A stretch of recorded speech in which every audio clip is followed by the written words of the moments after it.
And hello. Welcome to the Absolute Football Podcast. Yes, we are on a little bit earlier. This screen doesn't look the way it normally looks. This is the Premier League show, but we are flipping it round today because England are playing and we're going to do a cheeky live watch along, aren't we, Grimmy? Very exciting.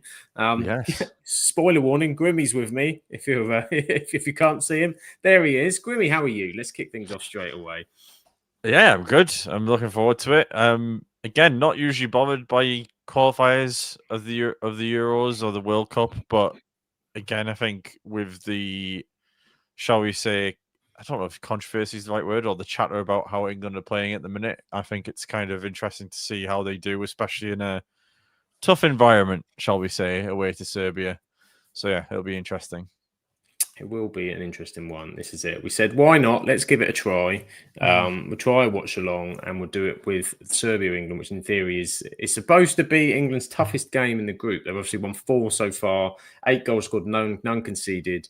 But it's fair to say performances haven't exactly been electrifying, is probably fair so far. We've got Simon's already with us in the chat. Hello to you, Simon. We started early because we wanted Grimmy at the moment is slightly behind, so we're going to try and time it on 10 seconds. I'm pausing my telly until Grimmy catches up, so we are reacting together. And Crash St. Alid, a YouTube member. You can be a YouTube member too. How exciting! You get emojis, you get access to special behind the scenes and all the business from all the team. But for now, come and sit with us for a watch along. We're hoping we may have some additions coming in as well, potentially. There might be a Rebecca turning up. There might even be a Lucas turning up. When things are struggling in the second half and Grimmy and I are lagging, we'll bring on the subs. Subs. So fresh legs.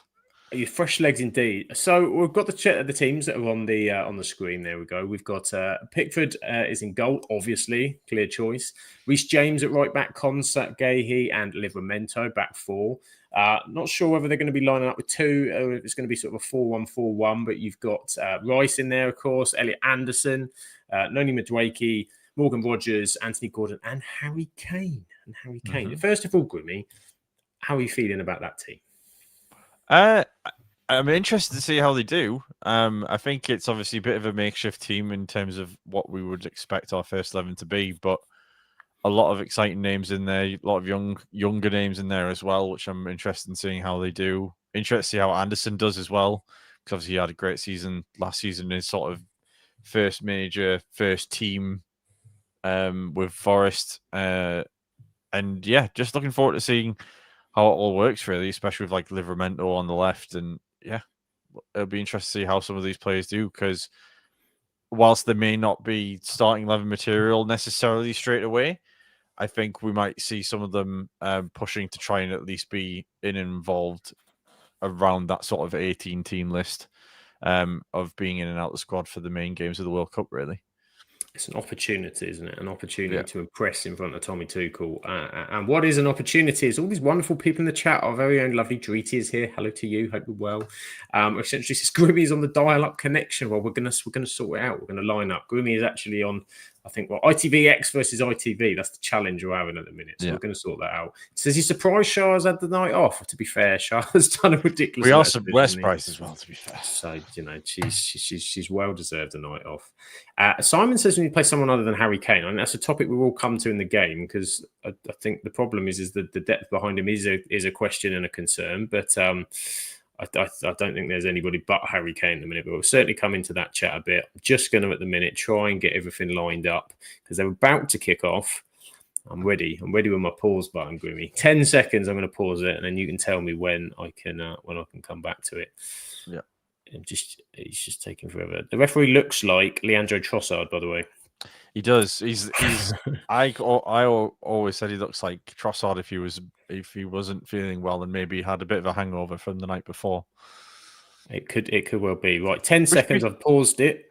Right. Well, I think we're about to kick off here. So about to kick off. Spoiler warning: they've gone long into the box, so we'll wait and see. Okay. Let me know. That'll be interesting. But yeah, I think have we got score predictions here? Have you got any score predictions? I think it's going to be tight. I think it's going to be tight. Maybe 2-1 England, I think. See, I was thinking 2-0, so we'll go with that. Okay, we've just kicked off. Just kicked off, right. And we're 5-6 7, 8, 9, 10. There you go. Go. We're going. Yeah. I think 2-1. I think it'll be tight. Alid's gone for 1-1, but is of course supporting the Welsh, always supporting the Welsh. We'll come to Central D reckons 2-1 to England, and says, did you hear the listener on TalkSport the other night that says Kane isn't a top 10 striker? What, in the world or for England? Because that's both of them are pretty big shouts, to be fair. Both are big shouts, I think, to be fair. Yeah. I mean, I think Kane gets a rough, like the stuff he does do and he doesn't do. I think. Oh, hello. That was a bit slippy. I think for me with Harry Kane is we struggle against the better teams because we lack that ability, I think, to run in behind with him, where he'll suit as a battering ram against, like tonight, I think is like kind of that perfect Harry Kane kind of game. You're going to have to do things like this where they sort of play in down the wide to Madueke, the little runners off. It probably suits like someone like Watkins in the bigger games. But what we also need is we need Tuchel to be strong, because in tournaments we've played injured Harry Kane, clearly tired Harry Kane, and we're sort of hoping that if he gets a chance, he can bury it, which he does have the capability of doing, but you lose a lot else. So where are you with Kane? Because he's going to be the striker going into the World Cup. There's no doubt about it. If he's fit, as long as he's fit, I think there's always been a couple of things in my head with Kane in England as to why it maybe doesn't work out in the major tournaments. I think the first one, or the first phase of it, was he always dropped way too deep, and I know that's what he would do for Spurs, and he was always passing the ball and spraying it left and right, and then making the runs in. But we can't really afford that because there wasn't really any other attacking options to get into the box at that point.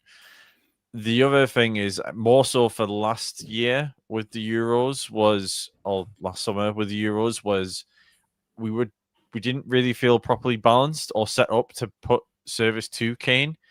Like, we were playing Phil Foden on the left, and again, Phil Foden is obviously an excellent player. I'm not disparaging him, but him on the wing on the left for England isn't going to work as well as, say, maybe a Grealish on the left for England, who's going to be looking to get those balls into Kane or set up the pass to create a chance for somebody or Kane or someone like that. And it just felt like we only really sort of balanced out once we made the substitutions late on. And sometimes that would be Watkins coming on and really playing that direct through the middle striker role.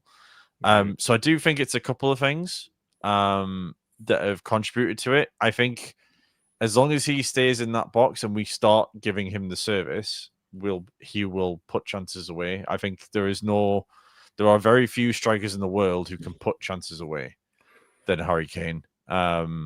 Again, he's gone to the Bundesliga. Yes, you can say it's an easier league, but he's went to the Bundesliga, basically picked up where Lewandowski left off, really. And in the Premier League, he was a prolific finisher as well. He's not really stopped. I think obviously as he gets older, because he is early 30s now, he's obviously not going to be able to have that burst of pace or burst through like he could. So he's going to have to play more that stationary or less mobile up front number 9. And I think that's what we're going to have to work at, is giving him the proper service. So I would still start him, but I think if it's like the first couple of games go by and we're not really seeing much and we have a proper second option, then play them in the third game and see how it works, rather than just sticking with Kane because it's Kane, if that makes sense.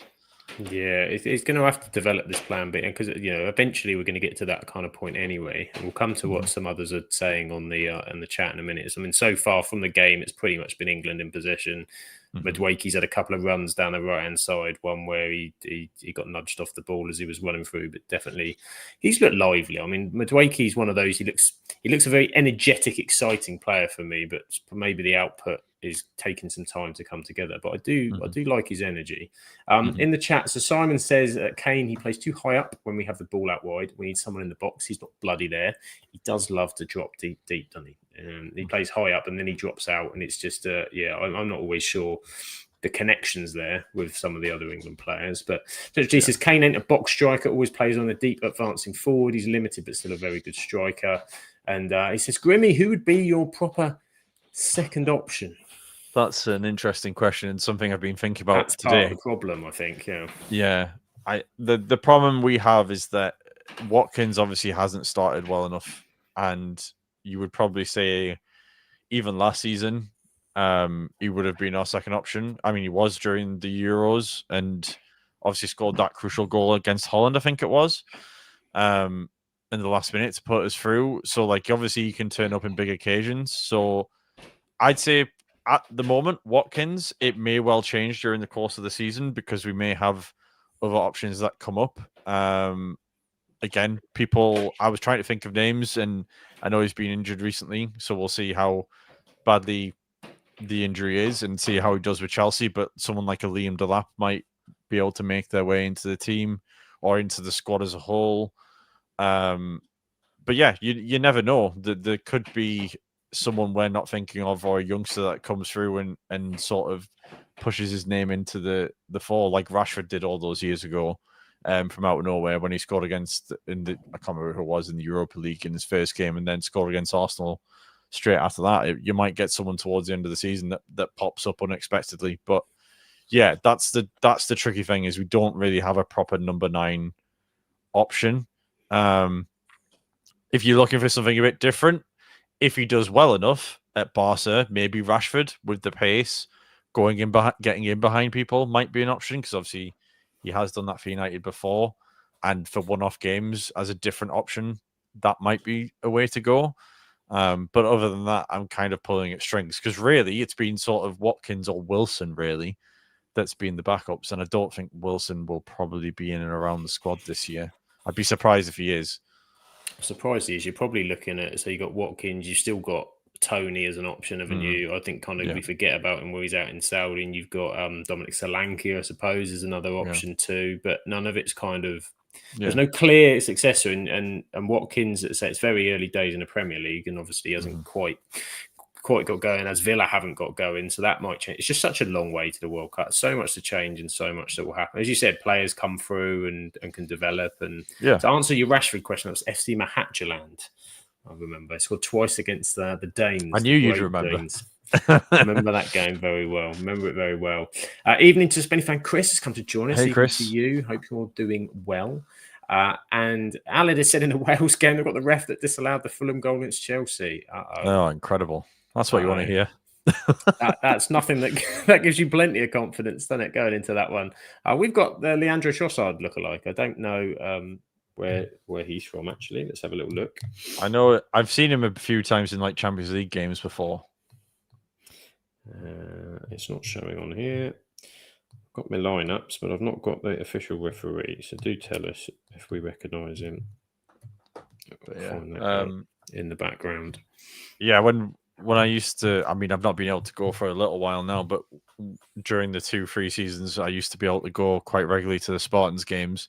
We wouldn't necessarily know the referee's name, but when we saw them coming through the tunnel at the start of the game or warming up beforehand, we'd all know if it was going to be a good day or a bad day on the pitch in terms of refereeing decisions. So, yeah, it's strikes fear into many a man's hearts when you when you see the wrong referee coming out the tunnel. So, yeah, feel for Alid on that one.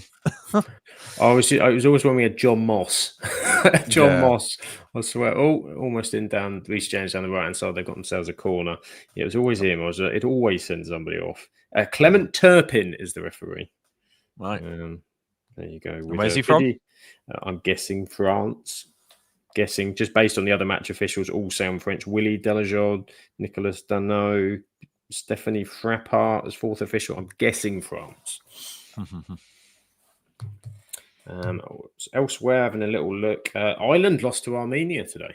Yes, they did. That was a shock result, wasn't it? I haven't seen anything of the game, but I know obviously of the result, which is it's pretty shocking for Ireland, really. That's a bit kicker for them because the table that was showing. Just watch what happens with this corner. Is it Declan still on the corners? Yeah, Declan on the corners. Yeah, but at least it's not Harry.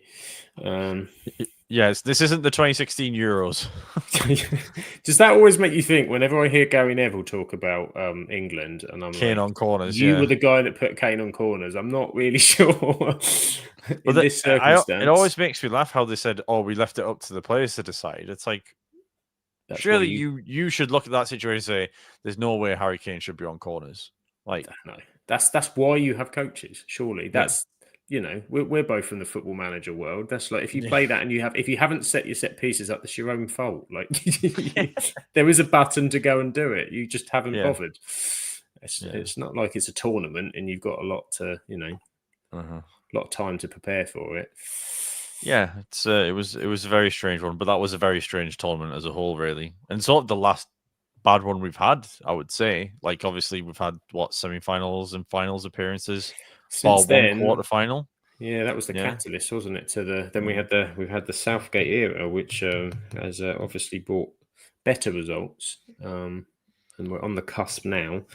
But so Ireland are now yeah. bottom of Group F, which also contains Portugal and Hungary. So that's not too good for them at all. Other ones are splashing up on the screen. Spenny fan Chris, of course, has his viddy printer going. European football. We've got Norway 2, Moldova 0. I wonder who scored for them. It wasn't that man, was it? I've seen there's lots of injuries going around. I saw today, I think Marmoush has picked up a knee injury playing for Egypt, apparently. And Ola Aina for Forest looked like he went off with a hamstring for Nigeria. Oh, Cyprus 0, Romania 1. We've got as well. We've got plenty. And Spain for Chris, he says he's not watching because he brings them bad luck. So he's watching Wales versus Canada. Right. So there you go.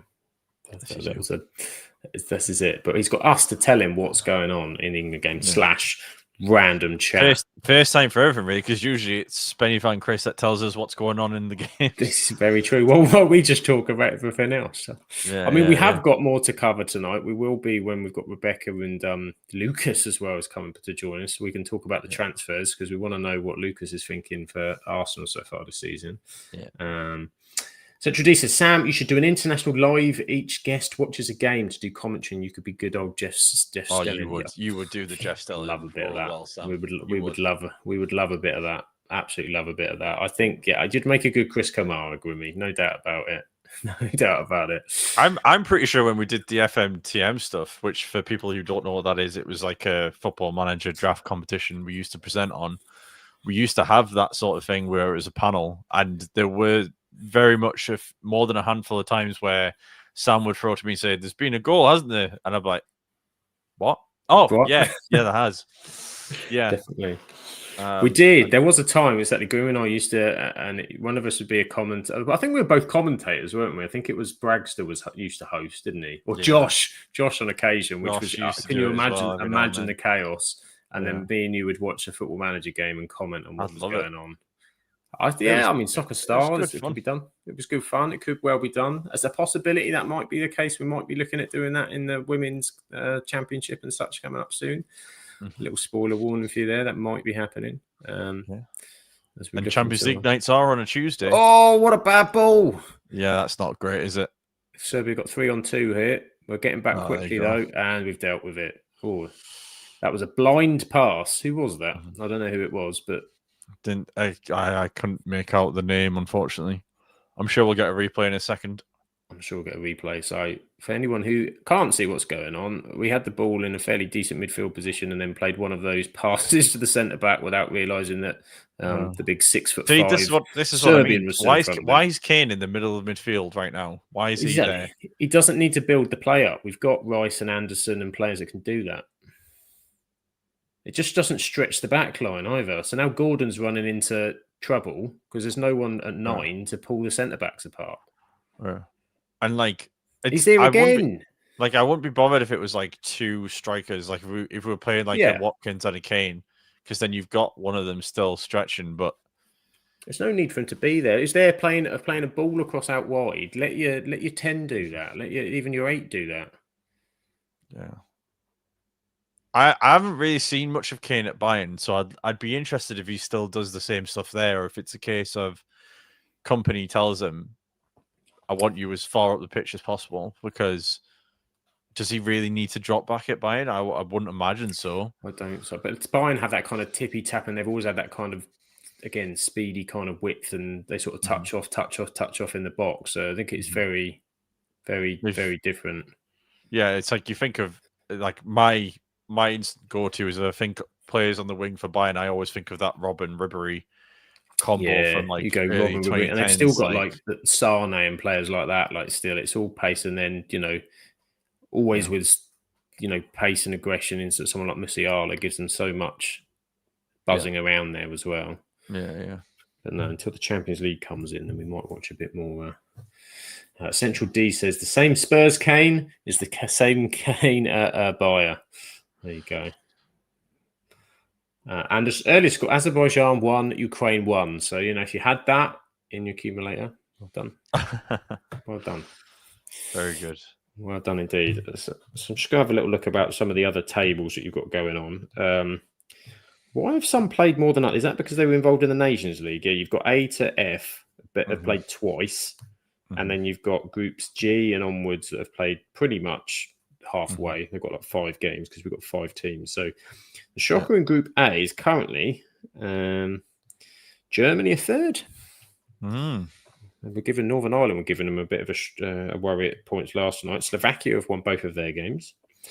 So Slovakia, Northern Ireland, Germany, Luxembourg. Group B is currently Switzerland top, Kosovo second, Sweden and Slovenia. Yeah, because they beat Sweden, didn't they? It did indeed. Massive result for them. Group C, Scotland a joint top with Denmark on 4 points. Greece in third and Belarus bottom of that one. Group D, Iceland and France both with 4 points, and Ukraine and Azerbaijan with 1 point each. Group E, Spain are walking it, 6 points, 2 games, 9 goals. Georgia second and Turkey third, both with 3 points, and then Bulgaria. Spain, Chris is giving the Kosovo love. You've got Portugal atop of Group F, then Armenia, Hungary, Ireland. That's Ireland's group. And then we get to Group G, where there's many games have happened. So Netherlands are top with 10 points, having played 4 games. Poland are then also with 10 points, but played 5. Finland, Lithuania, Malta. Group H, you've got Bosnia, top with 13 points. Austria, Romania, Cyprus, and the mighty San Marino, who have got a goal this campaign, though. They have got a goal. Conceded 18, but they have. That's what we're here for. And Group I, Italy are struggling again. I mean, we're down to some letters here. There's so many. Yeah. What is it? 48 teams next summer. 48 teams, yeah. So most of them are going to be there anyway. And you've got, there we go. Israel 4. Yeah. Italy 5. I mean, a fair play to Tonali for an injury time winner, which was a fantastic goal by all accounts. However, it's killed the double Desmond. You know what I mean? Like a 5-4 in injury time. It's a double Desmond waiting to happen, which we, of course, love. I doubt this is going to be a double Desmond from what I've seen so far, but you never know. Yeah. Norway at top of that group. 5 and 5. Yeah.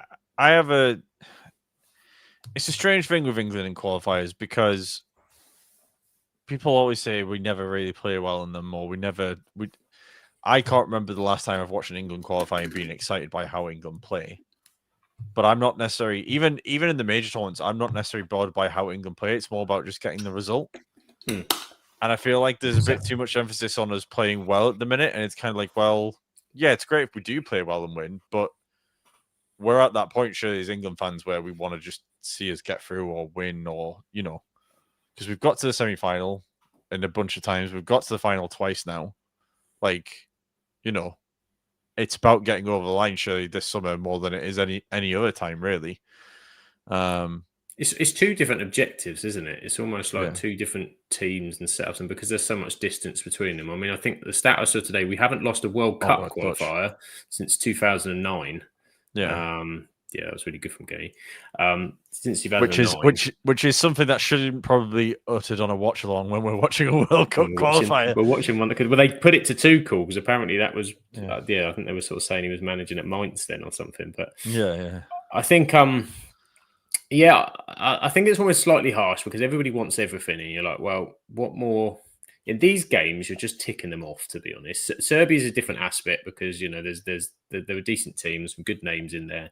You know that this was always going to be a different game. But the other ones are just, until you get to that World Cup, and then you're faced with, we know that the differences that we're looking at, those small differences that you're looking at, come in the top games, which we haven't seen us beat a team. You know what I mean? That top echelon. We've got through a few. We've had a couple of draws that have kind of worked with us, but every time we've kind of faced that test where everyone's like, so this is now the next step. We've just been short, and not far short, but just short. Yeah, I think it's like Spain and France are obviously the two main examples in my head. I know we lost to Italy in the final of the Euros. Italy's the one for me that we should have. Italy, we should definitely have won that game based on how A, we started, and B, we probably should have. Well, we should have put chances away during that game. The France one, you could argue maybe we should have probably won that one as well with the 2 penalties. And to be fair, I think we played pretty well during that game. We conceded that goal later on, and just unfortunately Kane missed 2 penalties, and wasn't his best day on the penalty spot. But the Spain ones, I think the Spain one is kind of like the best team of the tournament beat us on the day, and it would have taken, based on how we performed all tournament, we would have had to have our best performance that day. Because I don't think there was any games we played particularly well. I think maybe Holland might have been the best of the lot, but again, that's not really saying a lot because they still had some pretty big chances. It's sort of the upper echelon of the countries / rivalries that we have as England that we struggle with, I think. Which is going to be interesting in the World Cup, where it's not only going to be the threat of the European teams, but we're going to obviously have, being in America, the South American teams are probably going to be a much bigger threat for us to deal with at any point in the tournament, really. Yeah, and Argentina are world champions at the minute, so they are a different beast. Brazil are always going to sort of name that, and then there's a lot of problem teams that are going to be there, and so I agreed with what Simon says here. We should have 100% won that Italy game. Yeah, that was the one for me. As you said, Spain were better than us, and we did well to kind of find a way back into that game. But you can't say we deserved it. The France game was a little bit, while exciting, probably one of the most more exciting England games. It was kind of erratic. We never controlled it at any point. And again, if moments went our way, but that's top level football, particularly international football. But Italy was the one. I mean, after they got that first, we had our foot on the neck, and we pulled the handbrake up. Italy looked shell shocked. Wembley was rocking. We had the lead, and we tried to defend it. And at that point, they were there for the taking because we were sort of opening up quite well in that first 10, 15. Then it settled down and we got edgy. And then the rest, as they say, is history. But this is the problem. Like, everyone expects that, and it's kind of what we expect from England. Is it too much at this point? Because the other thing as well is we're only 3 Premier League games in. No one likes this international break, if we're honest, if you're a Premier League fan, because you're like, we've just got going. Great, let's go and play Andorra. With players, quite often, so many of them have moved. Everyone's trying to get into their rhythm. So you've got players that aren't quite at it. Then coming together, it's just getting through it. Iceland are winning against France. Against France. I think there's no France. Am I right, explaining fan, Chris, the way you put that? Iceland, France, 0-1, Iceland 21. You might, give us an update which way round that is. I was going to say, I didn't see the first Iceland there. I just went immediately to the second one. Is that goal Iceland, France 0, Iceland 1, 21st minute? I'd like that to be the one. I think that's what it's. Yes, looking at that, I think that's how it reads. Yeah, Iceland.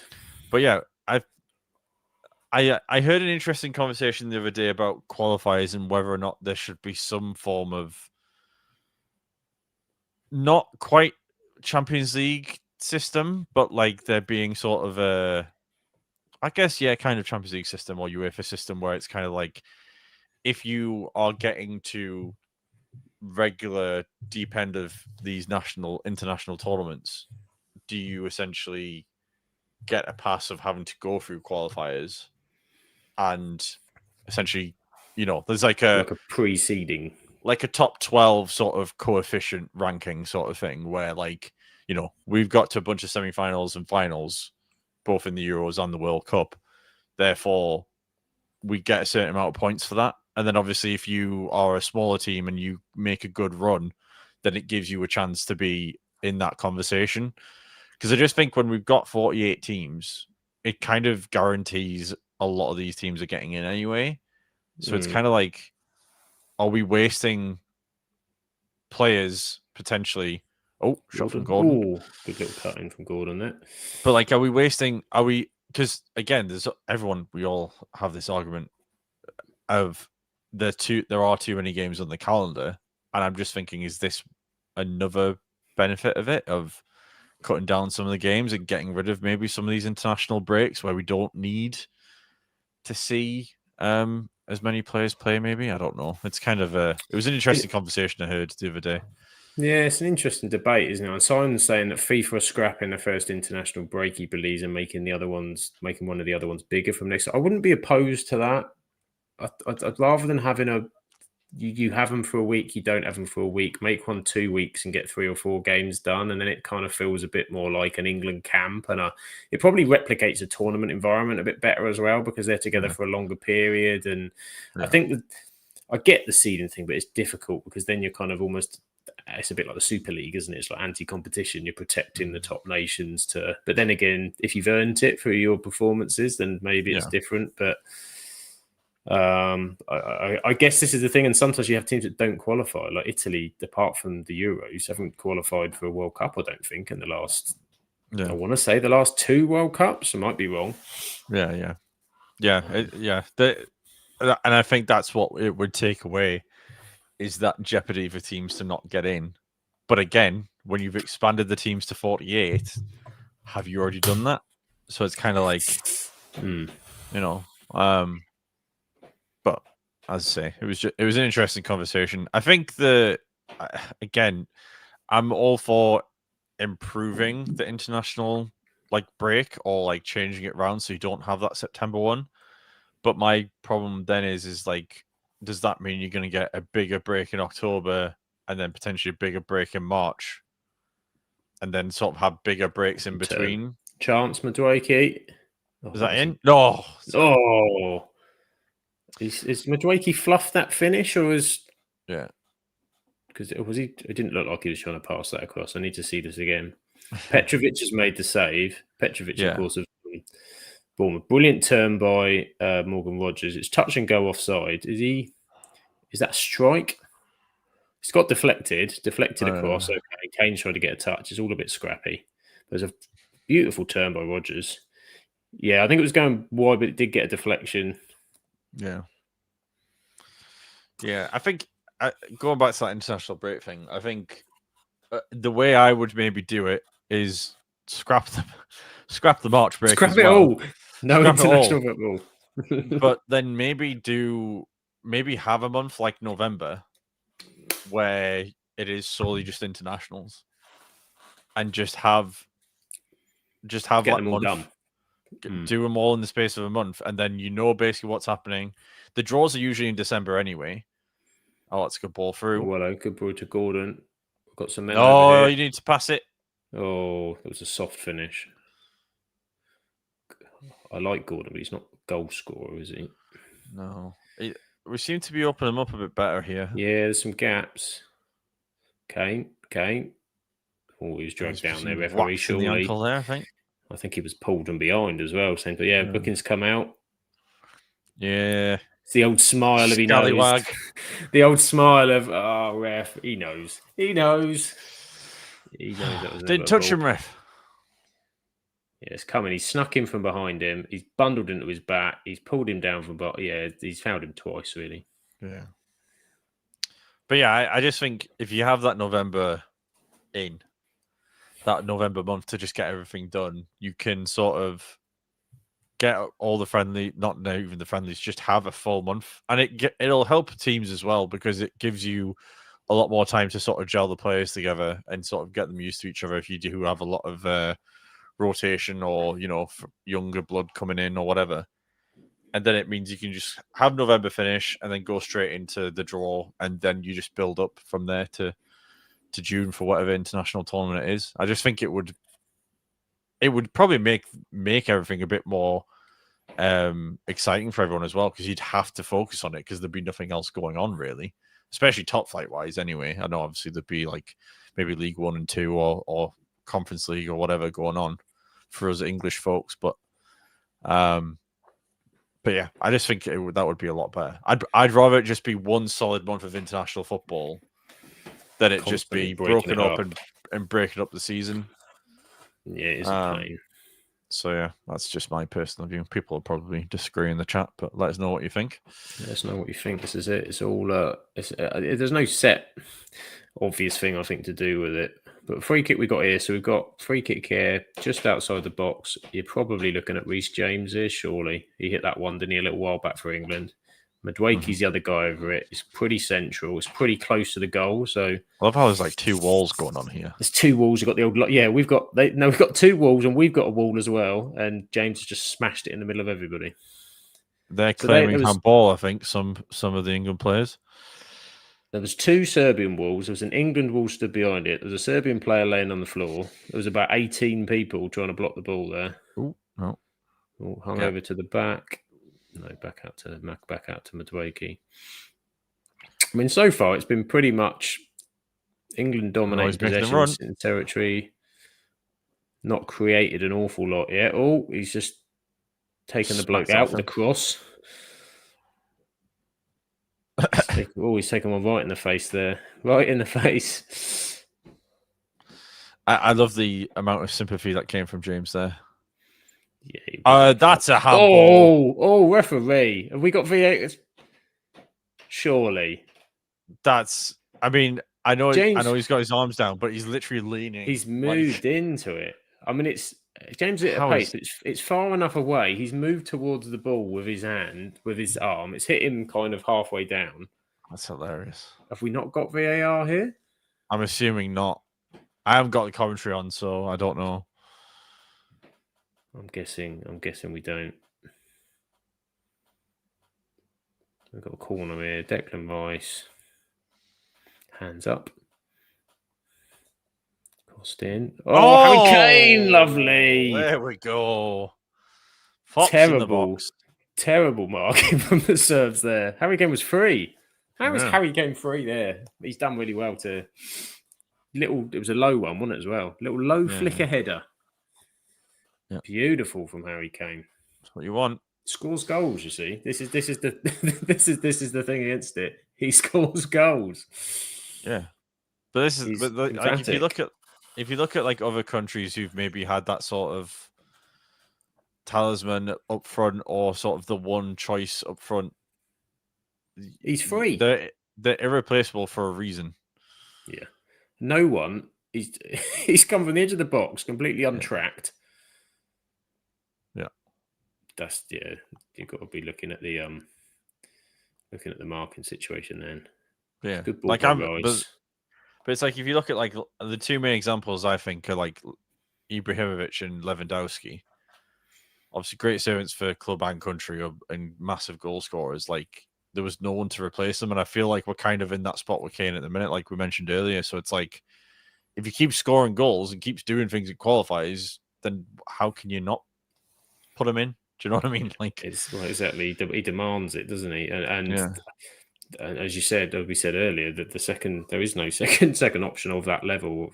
To be honest, like they're good strikers, but and we need a plan B. But that's it. It's got to be a plan B because Kane scores goals. So many fan Chris getting 1-0 England yet. So England are 1-0 up. They've broken the deadlock. So that is perfect, really, for the state of the game. Because what is he doing there? Okay, is that a bit of a brain fart moment there? Konza sort of giving the ball away in no man's land. Yeah, I don't know. It kind of looked like he maybe got stuck in the turf or something. I don't know. Maybe I'll overjudge that. The problem they've overrun it. Goal kick. Yeah. But this will be because England have been dominating Serbia. Will have to come out a bit different now. Third goal in the Norway game. Mr. Erling Haaland has scored for Norway. Yeah, I think we've moved the ball pretty well though so far. I don't think we've. There's been a couple of like that last one there from Konsa and whoever it was in midfield early on, but apart from that, we've moved it around pretty well. I Not think it's worked. I agree. I think they've moved spaces and there's gaps. Look at oh, this. That's a there lovely we little go. move. Madueke in. We've got three up here. Madueke's cut in and Oh, finished. Oh, brilliant. 2-0 to England. yeah, that's a Just great cut little through finish. them Yeah. like a hot knife through butter, Grimmy. That's what I would That's describe what we that goal wanted. as. Moved the ball well, moved it up quickly, bit of pace, good finish. They were ripped to pieces there. I mean, at one point there was like 4-on-1 at the back. That's good for Madueke, I think, as well. Bit of confidence. Take his that'll help him. chance. He was lively, to be fair, in the Liverpool game, wasn't he? Fast. It's a great, Rodgers, little lovely touch. I like the fact he had the confidence as well. He didn't duck out of it, little ball across, said, no, I'm having this. He could have quite easily done that, yeah. Yeah. And it wouldn't have been the wrong call either. No, you could understand him doing it, but he said, no, I'm quick enough. I'm going to step in front of you. But it's moments like that why you understand why Chelsea and Arsenal both wanted him. I know Chelsea have ended up selling him this summer, but you can understand if he does things like that on the right-hand side, yeah, you can see why Arsenal have spent 50 million on him. I think he got unfairly. Do you know what I mean? That transfer of all the ones that Arsenal made, I think everyone sniffed it. Probably because of the value, probably because it was Chelsea. It was like, well, we've got Bukayo Saka there and whatever. And I think they kind of ripped Madueke off. But like the fact is, he had a decent season for Chelsea last year. And okay, the numbers aren't there, but he's still a fairly young player. And every time I've seen him, he does look direct. He looks exciting. And say if he can start adding that end product to his game as well. But I mean, Morgan Rogers, that's what we need, that little kind of that touch before the guy sort of runs off. So Central D says 35 minutes gone. Have we got our school predictions wrong? I had 2-1, so I'm still in it. But I said 2-0. 2-0, there you go. But the way it's going, I've been fairly impressed by what we're doing. Serbia to me. Coming to Serbia, like you never know. I think we've had similar trips as in England qualifiers where we've looked a bit stagnant or just not at it. But I think today we've looked pretty sharp. I don't know if maybe the media attention has maybe helped them book their ideas up a bit, or if maybe just having a game against Andorra has maybe just sort of helped them gel a little bit better. I'm not 100% sure. I think this is always the one Tuchel was looking at. Like the other ones was kind of let's sort of do what we get. This one, because he was talking about it beforehand and he'd analysed who Serbia had played. They played this, that, and this was the one I think he probably spent more of his time prepping for. He didn't do too bad. Heather said she needs to switch off flash score notifications as they're well ahead. Yeah, we've had to. I'm on pause so that we could catch up with Grimmy. So we're probably slightly behind. If you've got any notifications, they probably will ping up beforehand. And I know sometimes say that the chat might come in early with a goal. But actually, that's helpful because we can kind of know it's coming. It's like having a future. What's happened there? Gay's got. Has he been? Is someone someone thrown something at him? That's what I'm assuming. So he had the ball, so the ball sort of came passed out to him, and then Gay sort of stopped as if he'd had something thrown at him in the face. And now Trossard's over. Oh, is it maybe a laser or something? Could be. Or a wasp. Never rule out a wasp, Grimmy. The Serbian wasps are on the attack. Serbian wasps. They sound like they're like those big killer hornets, don't they? Big dangerous wasps. Well, they're not showing it. No, I've just put the commentary on just to see if I can get anything out of it, but so here we go. Oh no, they're showing the goal again. We came flicker down, beautiful.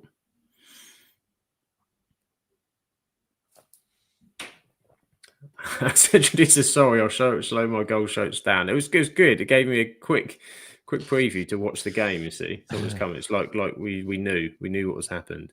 Yeah.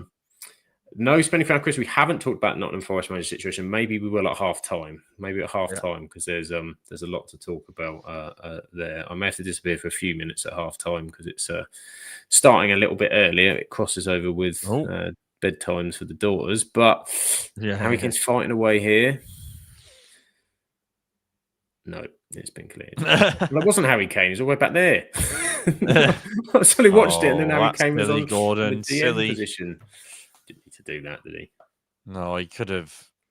There was plenty of men back there, and it's in the middle of their half. Like it wasn't necessary. Not in the slightest.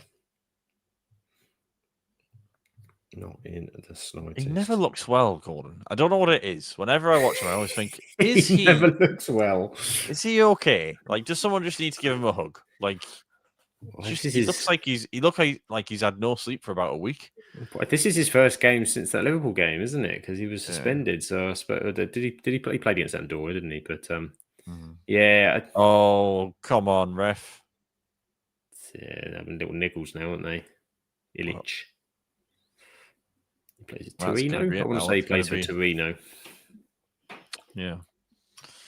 Yeah, the main names, obviously, I know from Serbia is obviously Mitrovic, who we all know from the Prem days, and Vlahovic, obviously, up front, and then I think it's Pavlovic and Milenkovic in defence.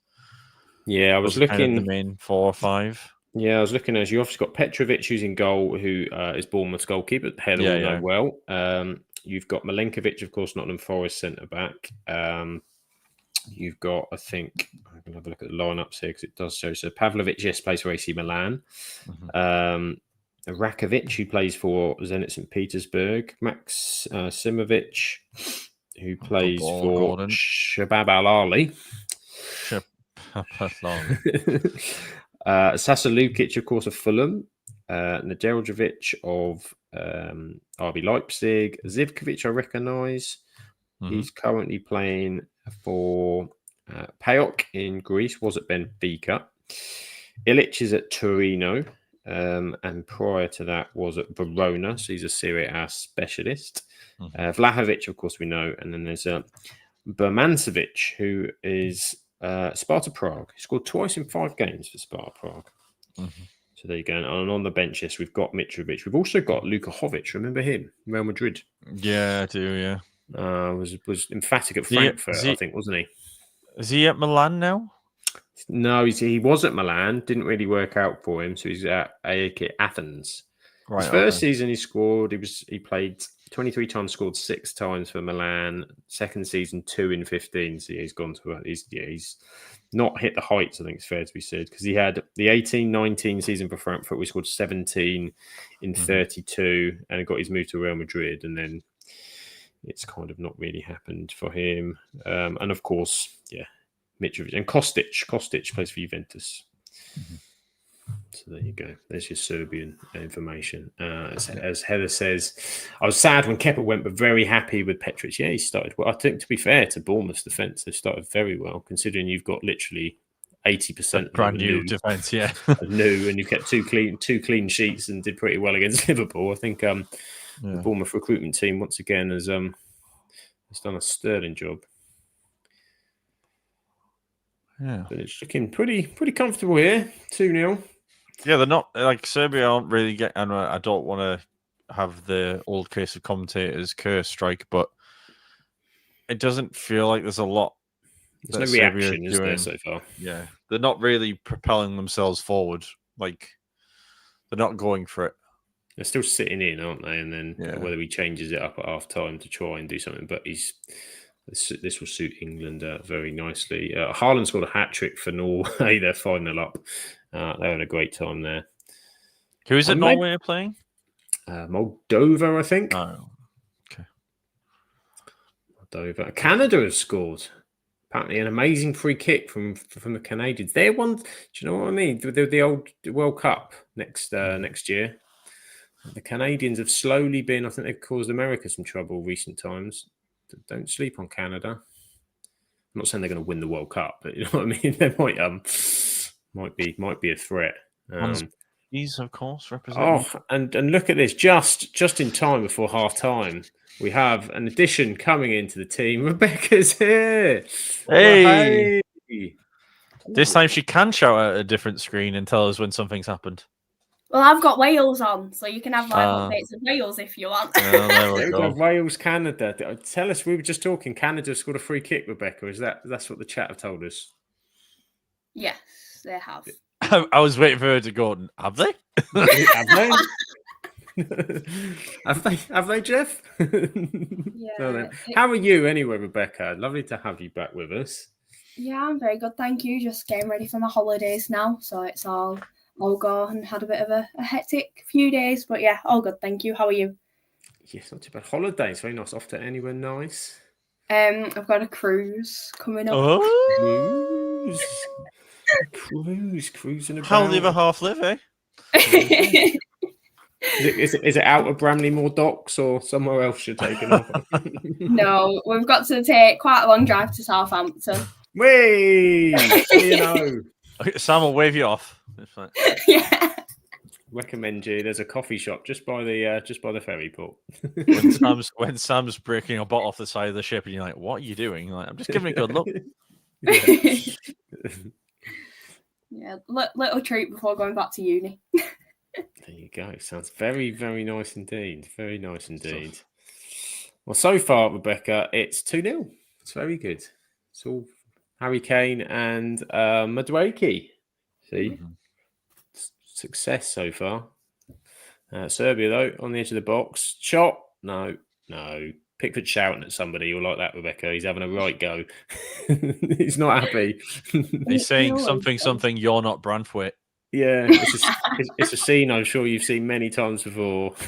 Pickford giving it to somebody. We heard him at Bramley with where we were sat. We were in like the lower bit of the ground it was East Lower for Brighton. So Pickford was like in front of us. You could hear him yelling. Like the whole crowd's chanting and you can still hear Pickford. Pickford doing his bit. Typical Pickford.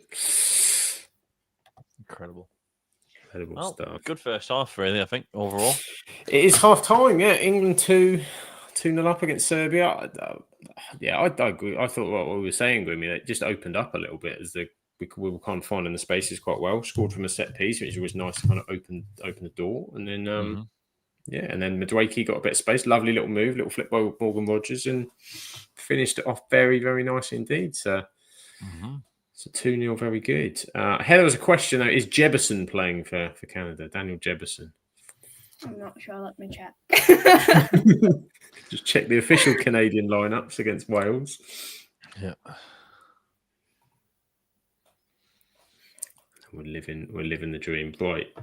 I'm going to trust you two with the handle for a minute because I need to go and sort some, so make sure some people go to bed, and then I'll be back with you in 5 minutes. But Grimmy and Rebecca will be here, so no worries. I will take charge. Don't worry. Chat what you like. Yeah, no worries. So good first half. I don't think he's playing. Jefferson isn't playing. Okay. Thanks to our Canadian correspondent there in the in the region. So have you seen any of the first half then, Rebecca? I've seen a bit. You've seen a bit. I've seen a bit. So you know we're doing all right then. That's the main thing. Yeah. And Pickford's keeping a clean sheet, so that's my main thing of caring. Who cares? If Pickford's keeping a clean sheet, we're all right. I mean, to be fair, I think most England fans are happy when Pickford's keeping a clean sheet in an England jersey, to be fair. So it's not too bad. Were you at any games at the weekend? Just gone? I went to Cheltenham for Aki and Cheltenham. That was hell. How did that go? We got beat 1-0 and we are now bottom of the league. So we are 92nd out of 92. I don't know. So this is why I'm asking the question. I'm not doing it as a wind-up. I am being 100% honest with that. And I apologize for bringing up bad memories, even if it was from a few short days ago. At least Everton are doing all right, though. You can be happy with that, at least. Surely? Yeah, you've got that to help get you to sleep at night, at least. Right, so for once, well, you do have who I would consider the player of the season at the minute in Jack Grealish. So as long as he keeps doing what he's doing, I think he'll be all right. Let's have a look at the chat and see. I don't think he is.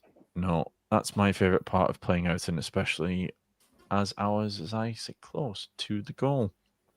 There you go, Heather. Enjoying the favourite part of playing Everton. Being pretty close to hearing Pickford. I can imagine his language is pretty...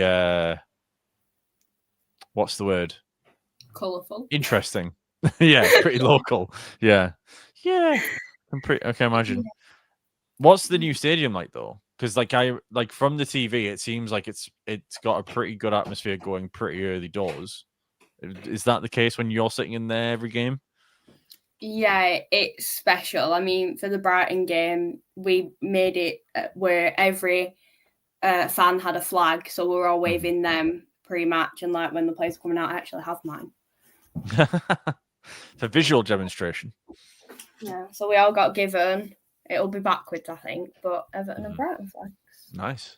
Nice. So they had them all laid out on the seat. So it was one of them where it's like, because it was the first experience we'd all had of a full ground. It was like just Zed cars playing. We had There She Goes, which is a song that we've taken with us from Goodison. And it was just one of them where we didn't know how it would be, because it is such an odd one going from Goodison, having that for so long, to now being at such a larger stadium and just seeing if like we'd still be able to create what we do. And it was really special, and it was one of them. I think like the TV didn't actually show properly how loud it was and how just nice it was, but it's like the way it's built, because it's a domed roof, it makes it louder. Yeah. So it's nice. Yeah, I did watch the Brighton game, and to be fair, the TV does give off a bit of a, probably not to the full capacity of obviously being there, but I think it gave as good as impression of what the stadium was like in terms of just the crowd seemingly being on top, which I think Goodison always, when you watched it on TV, did have that intimidating factor. Watching it even on TV, it was like the crowd was basically there on the pitch, basically standing over the players.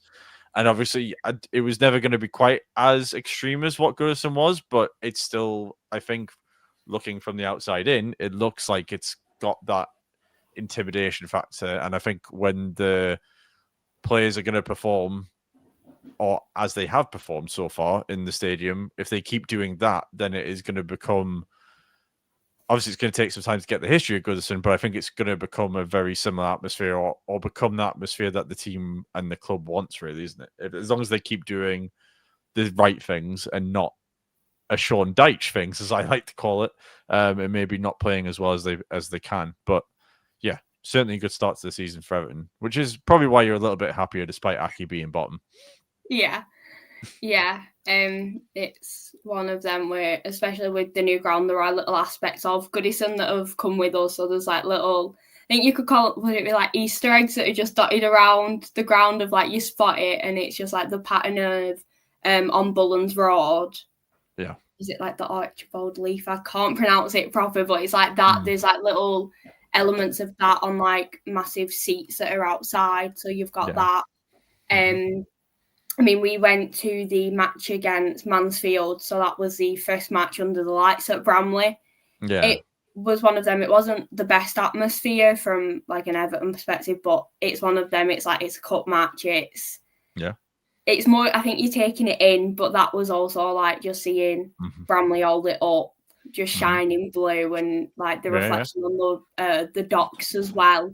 So it's like you're walking away and you can just see like the ground reflected up in the water, and it's special, and it's exciting times for Everton. I mean, I think I've been one of these where I was nervous with the move to Bramley.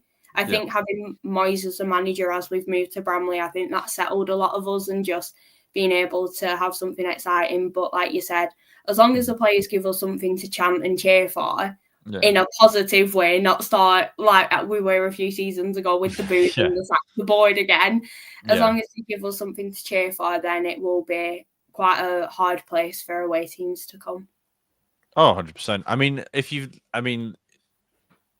from the outside, again, looking at the Everton situation, you didn't know if it was going to work out straight away or if it was going to take some time to build in. But obviously, having as quick a start as possible at the stadium is obviously going to help the feel-good factor, and they've obviously done that. And having a steady hand like Moyes, who obviously knows the club better than anyone really to manage it on the planet, really, and with the experience obviously that had the first time round, it kind of makes all the sense of the world that going into a new stadium, getting Moyes back obviously brought a bit of feel-good factor before they left Goodison.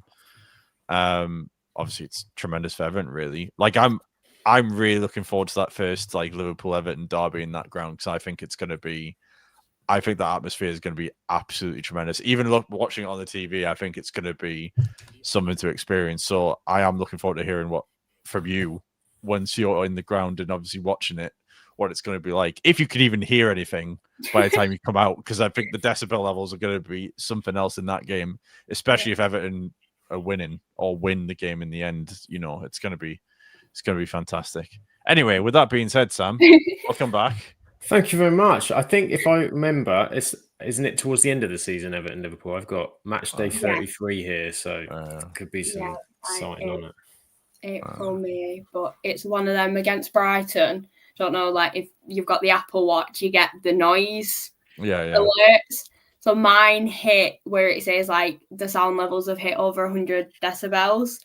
And then I think someone was recorded it, and I think that we have topped it where we're the loudest ground. I don't think we've overtaken Celtic with theirs, but I think like in the Prem, I think we've got the loudest recording as of date, which is that's the real record we all want, isn't it? That's the Premier League. You don't want the Premier League trophy. You want the loudest. We are the loudest stadium. Yeah. That is the one. That is the one you want. Sancho D says Grealish was the best transfer Everton done. I'm going to tell you now, he's going to be in the England squad come the World Cup, and we're going to have. If he's not, it's going to be that public outcry again. I think because I think he's going to do bits, carry on doing bits. I think it'll be way more justified than it was last time because he didn't really play last time. Whilst I think he's going to play the full season, as obviously injuries being taken out of the equation if he's fit, which again he's shown he can play a full season, so there's no reason to think he won't be. I just don't see if he's in any, even if he keeps up half of the assists that he does, or even like one assist every few games, he's probably going to be up there in terms of top assister for the season. So yeah, like there's no way if he even plays half the way that we know Grealish can, that he's not in that squad.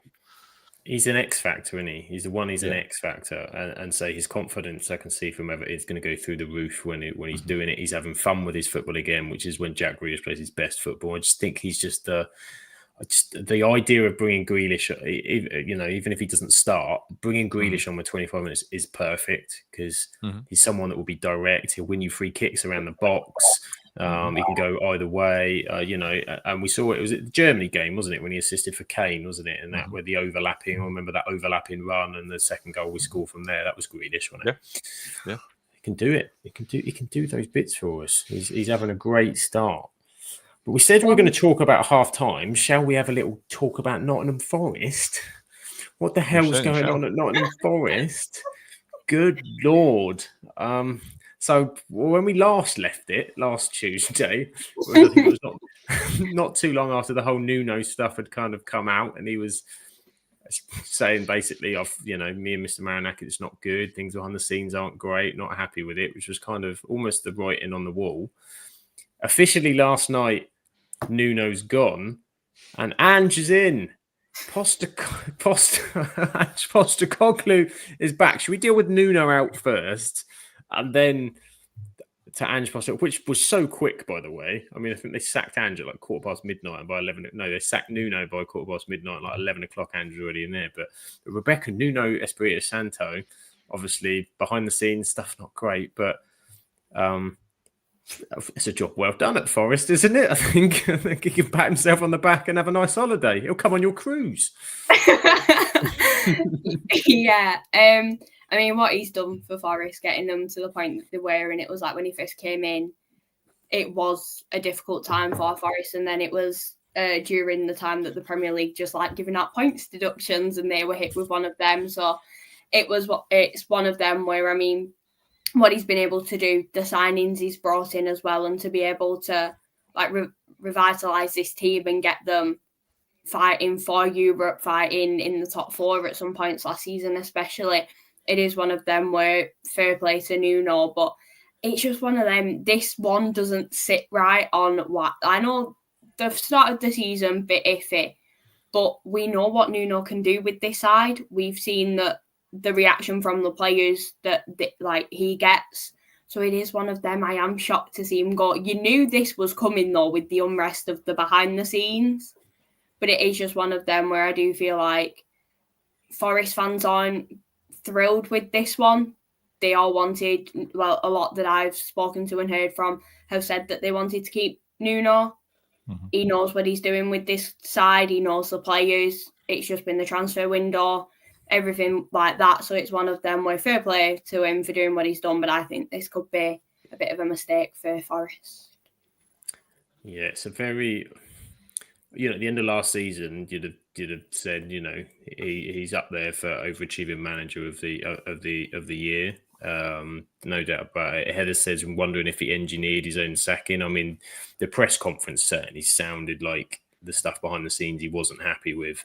And yeah, DC loaded his own bullets to pull the trigger. But I mean, it's very... It's not a surprise because of what we'd known had kind of been happening with it. The surprise, I think, for me is the fact that, well, I suppose not a surprise to a certain extent, but obviously Ange is a very, very, very different tactical player and manager. It's obviously the direction that Marinakis wants to go. And I think he said he wants them to be more position-based, wants to be more attacking, more exciting. But you kind of can't have it all. I think Forest have made that steps. Maybe we'll be proved wrong. I mean, I remember when Steve Cooper went and they brought Nuno Espirito Santo in. You had Steve Cooper that got them to the Premier League, and then Nuno's taken them to this next step. Maybe he's saying, okay, then Ange is, he has won trophies. He wins a trophy in his second season. So get this one out of the way, and away he goes. That record is still there. What do you think, Grimmy, about Ange Postecoglou coming in? Obviously, a lot of signings that Nuno wasn't happy with. Can they play that football? Is that it's difficult to start doing that now. Well, that's the thing, isn't it? Is the owner obviously thinks he can do it, so I don't think you'd bring him in just because it's Ange Postecoglou based off what happened last season. Yes, he won the Europa League. Let's not go over that final again, please, Sam. It hurts still too much, even a few short months after. Stop laughing, Rebecca. It's not funny. Yeah, obviously Marinakis thinks that Ange is the guy and he can do it. The problem is that my problem is that Ange ball seems to be totally different to how Forest would normally play. Obviously, Forest are very pragmatic and will move the ball forward quickly on the counter when they need to and sort of get the ball up to Wood and see if he can finish off the chances. But there's obviously been a couple of big names, like Elanga, obviously, have left, and he was obviously a big part to the success from Forest last year. And they've brought in a lot of players as well, which there seems to always happen with Forest. There always seem to be 5 or 6 people coming in. Again, I think they're all good buys. I don't think they've bought anyone necessarily that's gonna let them down or really drag them down in any way, shape, or form. But Ange is sort of the unknown element to all this because you don't know if he's gonna produce something of a decent season with them or if it's going to be a bit more car crash TV and Ange ball drags Nottingham to the 17th that Spurs did. But again, I feel it's harsh to say that Ange is going to do that because what I think a lot of people forget with Ange is the defence really got obliterated last season and they had a lot of injuries, which I don't think Forest still necessarily have because, well, I say that, they do have Europe this season. So who knows? Is that extra game load going to make a difference? We'll have to wait and see. But I just think Forest will probably still finish in the middle of the table. And Ange will probably get a pat on the back for doing that and keeping Forest relatively stable with the madness of Marinakis going on. But yeah, it's a strange one. But the writing was on the wall with Nuno, really, for coming out and saying what he said. I just hope for Ange, it isn't more mayhem for him to have to deal with already coming into a new job with the owner being who he is, basically. And he's very ambitious. I think they've heard that before. That he's certainly looking to try and push the boundaries. There's no doubt what he's trying to do. And it'll be it's going to be so interesting. Simon says feels like he wanted out and he just signed a new contract. He knew he'd get a big payout if he was sacked. I think it just kind of was like, I'm not. It's probably a case of we're just not on the same page here. You're almost cutting the losses early and saying this isn't going to work. I think the Edu thing seemed to be an issue. Edu was looking after multiple clubs and transfers, and it wasn't maybe there were promises in that contract in terms of what Nuno felt was happening that didn't happen. But He's it's a big change. But one thing can rely on is the Super Shah is here. Super Shah is here. Hello to you. Hope you're having a lovely week as well. We're watch along in Shah. Just chewing the fat on Nottingham Forest because they like to produce news as we've seen this season. Heather says Ange always wins something in second season. He'll be winning the championship with Forest. Oh, she's given the Forest digs. Oh, Heather. Their squad's too good. The squad's too good, surely. I would think. You've still got Morgan White, Good Gibbs White. You've still got the cheat code, FPL code, Chris Woods. You've got Milenkovic. You've got Murillo. You've got Aina. You've got Elliot Anderson. They're good. They're still a good team, and it'd be interesting to see how they evolve and try and play because that was kind of my thing. Nottingham Forest getting into this season, because I felt towards the back end of last season, people were starting to work them out a little bit. If you gave them the ball, then you kind of nullified a lot of the issues. It was possession dominating, and I think the blueprint to stop them was starting to get out there a little bit. So I was interested to see how they were going to evolve, which obviously now with Ange, it's going to be like going from the medieval times of the dinosaurs, or the other way around. What a ball from Kane that is! Oh, it's a beauty. Madueke didn't get there. He gets manhandled. He's been absolutely manhandled to the floor. Spanish fan Chris says he's preparing for a job interview for tomorrow. Is it Vidi printer Soccer Saturday style? With the practice you've been getting with us. I would love that. That would be absolutely quality. Madueke, and again down the right hand side, ball across. Declan Rice edge of the box. Ooh, dragged it wide. There we go.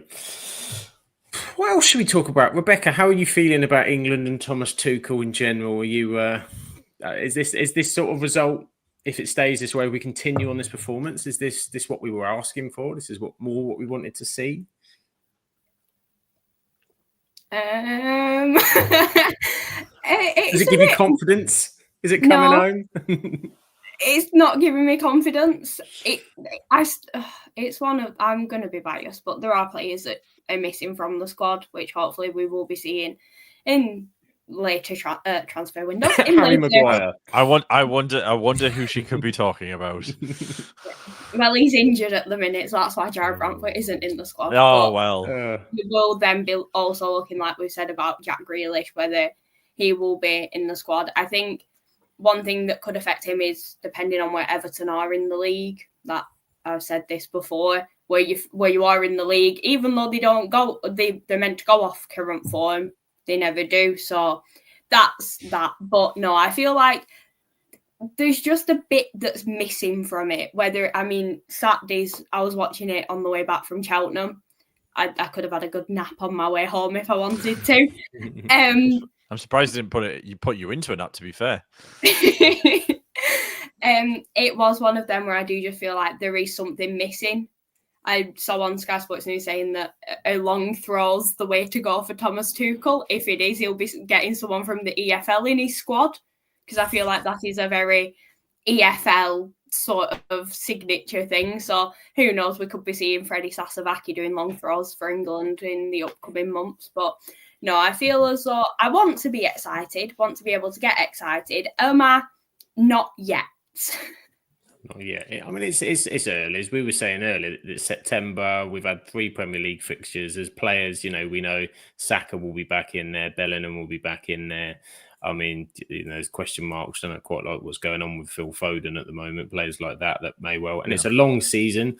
So what happens now, and players that are playing well won't necessarily be playing well or playing at all come the next June, whenever it's June, isn't it? Because it goes on for like 2 months this time, because we've got 48 teams. So we've got a lot of games. We've got a lot of watch-alongs to cover next summer, I'll tell you that for sure. I do have a random stat for you both if you want to know it. I feel like you're going to tell us anyway. I feel like this needs like a jingle and another graphic, Rebecca's stat of the week. It's nothing England related. It's actually Northern Ireland. Isaac Price. Oh, well, he was really good, wasn't he?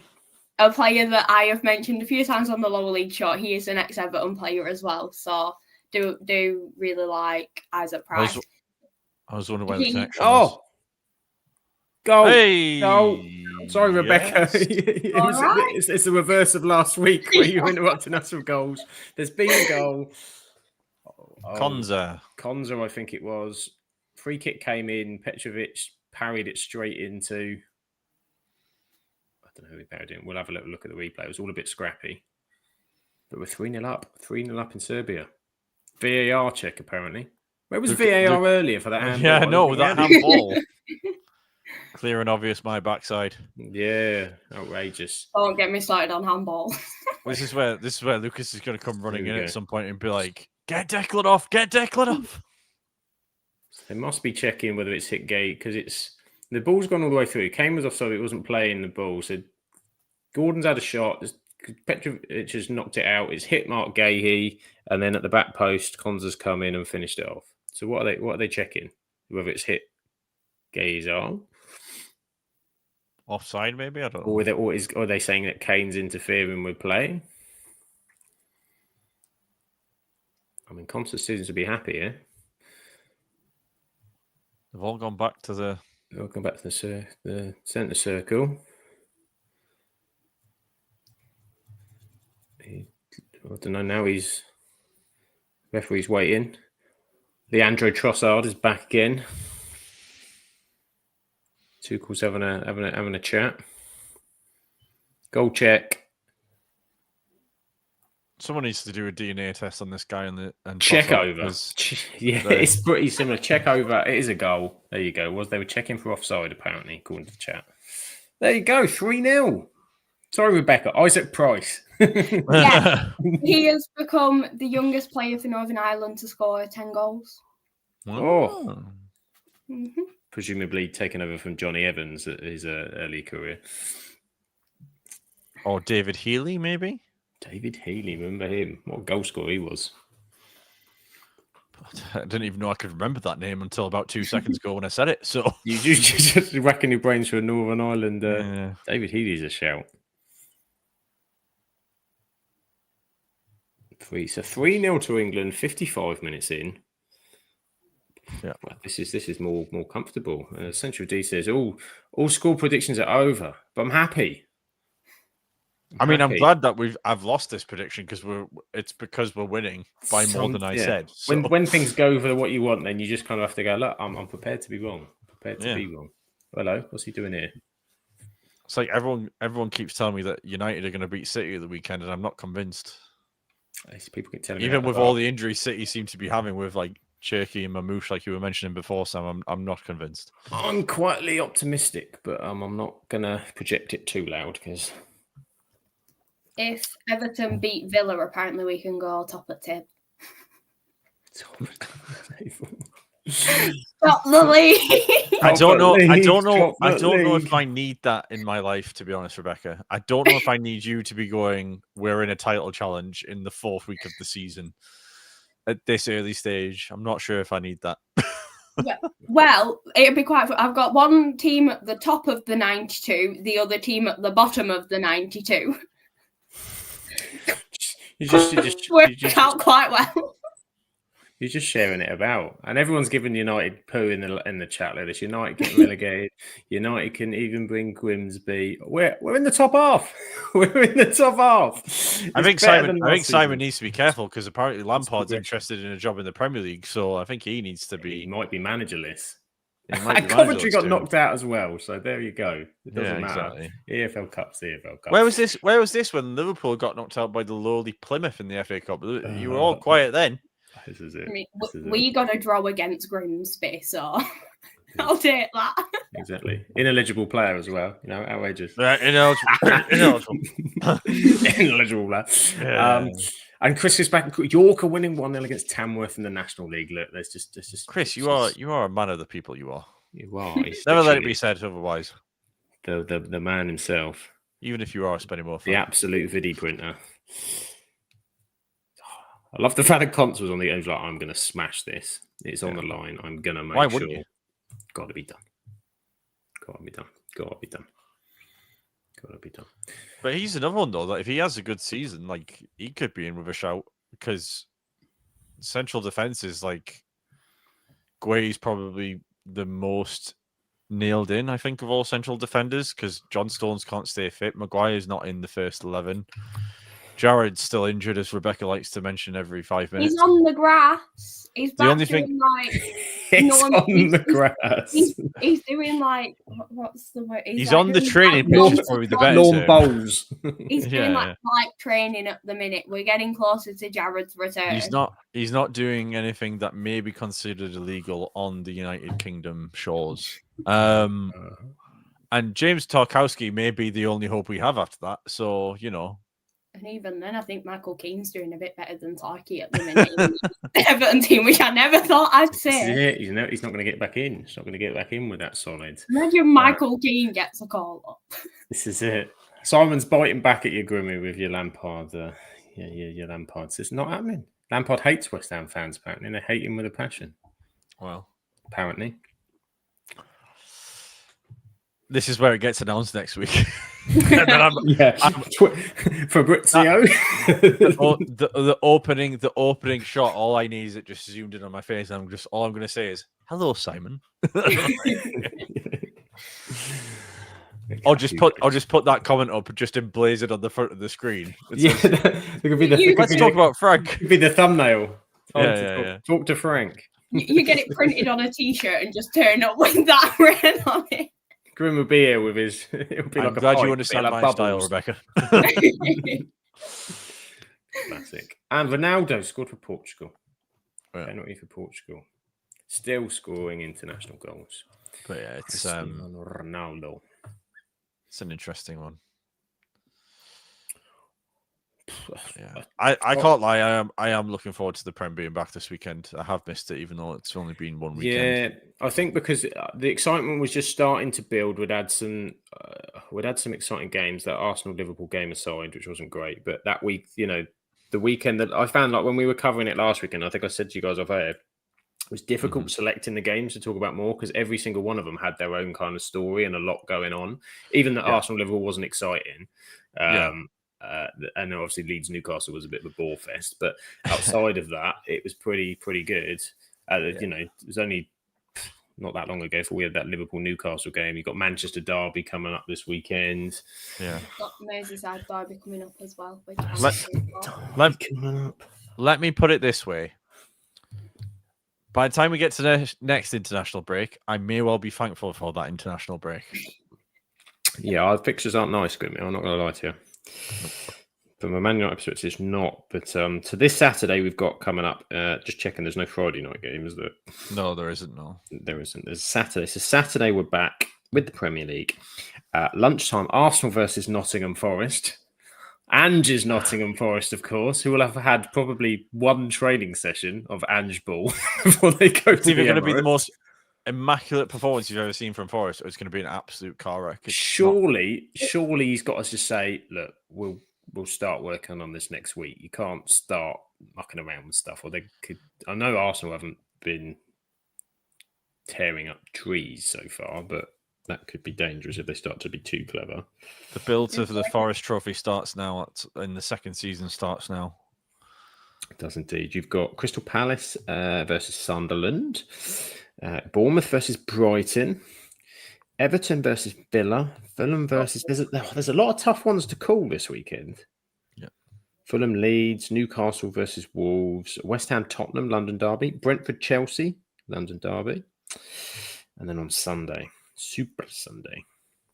Super Sunday indeed. We've got Burnley versus Liverpool. Come on, you Clarets. Then we've got the Manchester Derby, which is lovely. 4:30 kickoffs. I used to absolutely love 4:30 kickoffs on a Sunday. It was beautiful end to the way. It's something to excite for. And now I'm just there, just going. Please don't be yours. Please don't be yours. Please don't be coming. yours. This is our third already, and you're like, it's coming. Yeah. It's coming. Yeah. Here we go.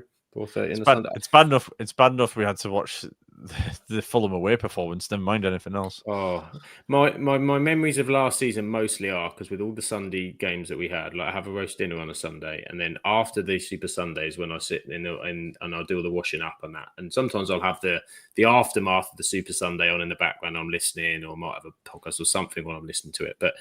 there was just moments of reflection for me last season. It was just me looking out the window, doing the dishes, going, how are we going to analyse that on Tuesday? What was that all about? Yeah. I've just got an image of you sat on your sofa with like the leftovers in a bowl, just like crying into it as you concede another one. I'm just there going, I shouldn't have any more, but I'm just going to sit here eating chicken wings. Roast potatoes will get me through. It's fine.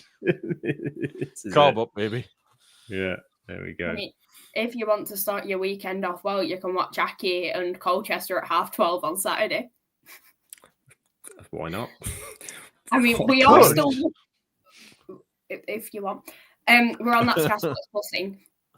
We are still waiting. I'll get onto this on Thursday. I'm turning this into Lower League. We are still waiting for our first win of the season. So let's see if 12:30 is the way that we get one. Colchester aren't playing that well at the minute. I mean, we couldn't beat Shrewsbury or Cheltenham, and they were both below us at the time. Yeah, but it is early stages of the season, though. Like, you don't know how teams are going to turn out, even after a bad start. So, but I've watched a couple of Colchester games because I have a friend who's a Col U fan. So, and yeah, they haven't been great. So there's every chance. Hope so. Yeah. Every chance. Spenny fan Chris is watching the FA Cup. West Auckland away for Spennymoor. A massive 10 miles down the road for that one. So interesting. Come on, West Auckland. Central D says, let's see if Forest get the same amount of injuries as Spurs did under Ange. They did get a lot of injuries. Simon's trying to needle with come on City a Haaland double. Simon. Hated, adored. The mighty have fallen this week. Never ignored. And then we've got York double their lead against Tamworth. So there we go. Norway is 7-0 up. 7-0. Good Lord. It's a What's massacre. that quote from The Simpsons? Please stop. Please stop. He's already dead. He's already dead. He's already dead. He's already dead. Well, if you're Tuchel now, do you... So you're still 3-0 up, you want to do it professionally. Do you just change things up, or we just sort of like, no, let's get this result. Let's a clean sheet, 3-0. We might pick another one off. I think Take a look at a few players. What are you going to learn now? Serbia look beaten to me here. I think most Premier League managers are saying, please take our players off. Yeah. We would like our prized assets to be fit for the weekend, please. This is it. Vincent Kompany's on the phone. Get Kane off. Yeah. Arteta's going, get Declan off and Madueke off, please. Yeah, particularly with Saka out. Palace are crying for Guay to come off. Yeah. You know what'll happen is they'll take Madueke off and bring Eze on, and Arteta will be like, no, that's not what I meant, Thomas. Oh, dear me. Got Rashford on the bench as well, haven't we? Have you heard the rumours with Grimmy about Rashford? I was watching a few United channels that Barcelona are potentially trying to hoik him off. What, is in send him back? Oh, that is some sort of beautiful irony right there. That the guy that wanted to leave can't even leave. Oh, good Lord. I mean, I don't know how much is rumour and how much is whatever. That would just kind of sum it up, but wouldn't why? it? Like Barcelona, just as great a club as they are, some of the things they do just do not make sense to me. Why have they picked, out of all the people they could have gone after, an English winger who's barely played in the second half of the season, hasn't played well for about 2 years? That's a dodgy pass if there ever was Jesus. one. Jordan Pickford, stellar performance as always. Clean sheet is intact. But, like, what has possessed them? What has made them look at Rashford over the past 18 months, 2 years, and gone, yeah, he's our guy? I don't get it. Because they were looking at, and whether it was because of finances and loans, weren't they looking at Naki Williams and a few of those options, which seemed kind of to me like, okay, Barcelona-style players. But yeah, I saw a highlight of him. I think it was a game where Barcelona were drawing, perhaps. Oh, what a great dribble that is from Rodgers. Yeah. And I think it was like the 92nd minute or something. And Rashford got the ball. He sort of turned on it midway, just inside their half. And he shot from about 45, 50 yards. And Lamine Yamal was on the right-hand side, literally losing his mind. It was like, what are you doing? I think it's, shoot. For many reasons, it would be great to see it work out for Rashford, but it doesn't make sense to me. so far, I can think of 40 million reasons why it would be good if it worked out for Rashford. And Central D said, yeah, they've told him to step up or he's going back. Yeah. I didn't think he was. I think he did good at Villa, but there was. I think it was over. They were over egging his performances a little bit. I felt at times for Villa last season at the back end. I thought Rashford was good, but it wasn't like the Rashford that we saw. What we're talking like 3-4 years ago. He was an improvement on what he'd done with us, which is basically he was putting effort in. He chipped in with a couple of goals, and yeah, like I liked what I saw from him, but it wasn't like I was going, "Oh wow, Rashford's back." Like, no. And I haven't thought that for about 2 years, ever since he had that season with Ten Hag, where he scored 20, 30 goals or whatever it was. So yeah, I get that. I get what Simon's saying about like the not being able to afford anyone else. Yeah, the new camp costs. But it's a fair point. I can almost guarantee in other leagues around Europe there will have been better left wing options on a loan than Marcus Rashford. As we speak of the devil, he shall rise. Here he comes. He's just about to say to step up, you see, and say, "Look, watch this." And this is where he's going to score a hat trick in about 20 minutes. We're going to be like, you know what? Put him on the plane. He's going to go. Don't worry about it.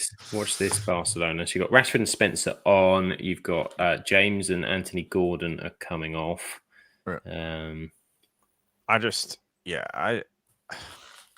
He's going to be. I'm hoping he's not going to be one of those that we all look at in like sort of 5-10 years time, Rashford, and we go, how did that not work out? I know he scored plenty of goals for us, but it still feels like we could have got so much more from him than we did. And the thing is, I saw a good point on this today on another podcast, and they were saying like with players like Rashford, and it's hard to sort of say. Almost, they were talking like people like say Dele Alli, Lingard have obviously had like problems off the pitch and stuff going on with them. And is the expectation too high? Because when you look at what Rashford has actually done, as you said, in kind of his career.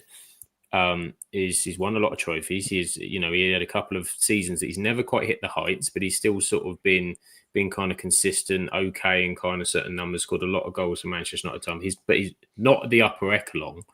Mm-hmm. It was the expectancy, right? Like was that always a possibility? Because I always felt it was a bit the pace and the power and the directness was always Rashford's threat. Mm-hmm. And that's easier nullified than others. But they were talking about whether. Do we think that because you've got what Ronaldo and Messi have done, is that changing our expectations of what we feel is different level? Because those two are two of the best, if not the best, who have ever played the sport. Are we just expecting too much of people like Rashford? No, I don't think so. I think the way he started his career and the way he continued to be a threat in those early years were very much on point. And I think England has its own issues with hyping players up. And I think, people have the audacity to turn around and say Rooney didn't maximize his career. I'm like, he won a handful of Premier League titles, won a Champions League, won everything he could possibly win in the country. What else is he supposed to do? I think Rooney has a bit of that issue with Ronaldo and Messi because obviously he's kind of the same era of when they came through. Well, he is the same era when they came through. But with Rashford, it was very much he tailed off in such a spectacular fashion. And there was such an up and down with him that it was kind of like, I think his issue was there was a guy called Kylian Mbappe who was tearing it up in the French league and got the move to Real Madrid. And yeah, it hasn't really gone all that well for Madrid in the first season of him being there, but you can guarantee he's probably going to win 2 or 3 Champions League before his time's done. And I just feel like Rashford had such an ability that he could have been England's left winger for 10, 15 years. And the fact is he hasn't. And he can only, yes, you can look at United situation and say that is a contributing factor. Of course it is. But the fact of the matter is the potential that guy had far outmatched anything than what a lot of the people did in that front line of England, really. And he could have easily been him and Kane could have been two of the three pieces up front, as Kane just gets absolutely. Oh, he's been nailed. taken out. Harry Kane's just been absolutely red card. Milenkovic wants a Thank break. God that's not FPL points. But never mind. Always scored an eighth. Vincent Kompany stood there with his hands on his head because Harry Kane's been absolutely nailed. He's been mullered. He has been absolutely mullered. That's a shocking tackle. We'll go back to Rashford in a minute because this is just, I want to see this again. So Kane's got it. I mean, what is... No, he didn't. He was nowhere near it. It's why I don't understand why he's made the tackle. Kane's never going past him. Like, we're not talking like it was Rashford or somebody like that. If he knocks it past, he's gone. I don't know why he made the tackle. And he was going kind of away towards the corner flag. That's what Milenkovic is arguing about, is saying that he wasn't going anywhere toward... When he was going, he would have turned back and... But it was I think it was the stupidity of the challenge. His first argument is that he's getting the ball, but he doesn't get anywhere near it. And then I think he's realised that the direction Kane's going in, like... It's just late, isn't it? It's just so late. Yeah. It's absolutely mistimed. It's ridiculous. Trossard's not happy, and he says you're off. And he says, I'll see you at Arsenal Forest on Saturday. What else has been going on? We've got... there's a comeback going on. Norway 7, Moldova 1. There isn't. You're about to see the next message. And oh, no, Norway scored an short-lived. I was about to give them such a rousing speech, an inspirational speech as well, but they've blown it. So never mind. Heather says, plus all the publicity of Rashford helping the school kids. Not sure that helped him in a weird way. Yeah, possibly. Yeah, I get what you mean. Yeah. Essentially says, question, was Rashford the problem, or is it Amorim? The problem with United is not singular. It's a lot of 100%, Sam. What I would say to that question is, look at the history of when Rashford's been at the club, and look at the history of when Amorim's going to be at the club. The trend has been there a lot longer whilst Rashford's been there. Yes, you can say there's other factors, managers, other bad players. But Rashford came through at a time when it was the likes of Pogba, Lingard, these influences in the dressing room who haven't exactly gone on from Man United and had spectacular careers. There we go. Mark Gahey. There we go. Goal. Palace fans are now going, get him off! Get him off! Get him off. It's Liverpool's, Crystal Palace's Mark Gahey. Oh, hey, steady now. There we go. They'll be outside your house with pitchforks in a minute. Didn't go through. I didn't go through. They know there's a cruise nearby. There's a cruise. Mark Gahey on the edge of a free kick, tapping it in, presumably big Milenkovic hole in the middle of that defence now. He's run off the back of his defender. Oh, that's bad. That's awful. And he's getting his shirt pulled. That is awful defending. Pavlovic. He's just let him go. And then proclaims who's he complaining to? You didn't run with your man. Who the hell can you be complaining to? Oh dear. Oh dear. Moldova, no. 9, Moldova 1. It's a Pavlova in Moldova. It's an absolute dessert of a finish. Oh, we've got Gareth Bowen on now as well. So a few changes to be made. Yeah. Serbia. I think they're in a tough spot here. 4-0 down, 75 minutes, down to 10 men. Yeah. But going back to my point, I think with Rashford, unfortunately, he came into a dressing room when he was a kid that was filled with bad characters and people that you don't want to necessarily develop a football career around. And I feel like that's had a lasting impact on him. I can't say that Amorim isn't going to be a problem, because he may well end up being a problem.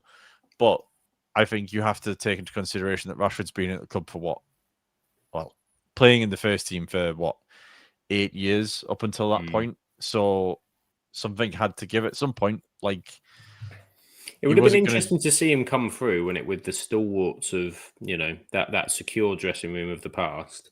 I think even 5 years prior, or even straight after Fergie retiring. Was- Like well, if he was there when you still I think had... if he'd have done that last season under at least where you had people like Ferdinand, like Patrice Evra, like Ryan Giggs was still around, then Paul Scholes was still around. The principles were still there, weren't they? And that might have, even if he had a year, 18 months, might have set the platform, in a slightly different way. But what he's done is, not on the off the pitch stuff he's done is fantastic, obviously. Oh yeah, of course it does. And so I hope for him he does find something, but.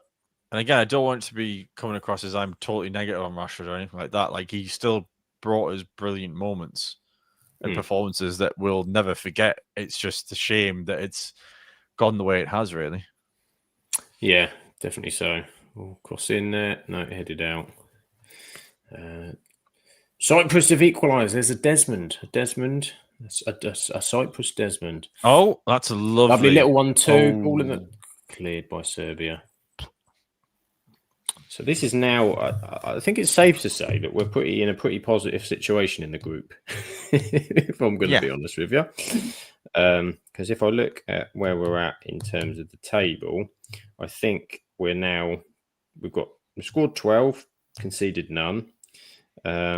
We have 15 points. Albania are now jumping Serbia because they're winning against Latvia. Yeah, so Albania, we've got second spot. Serbia, who had 4 scored. Oh, there's another one.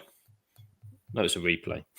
No, it's a. No, I'm going at the red card that Chris is reporting on in the comments. There's a red card, Chris, but for who? It's Chouameni. Chouameni's been sent off for France, so they're 2-1 up against Iceland.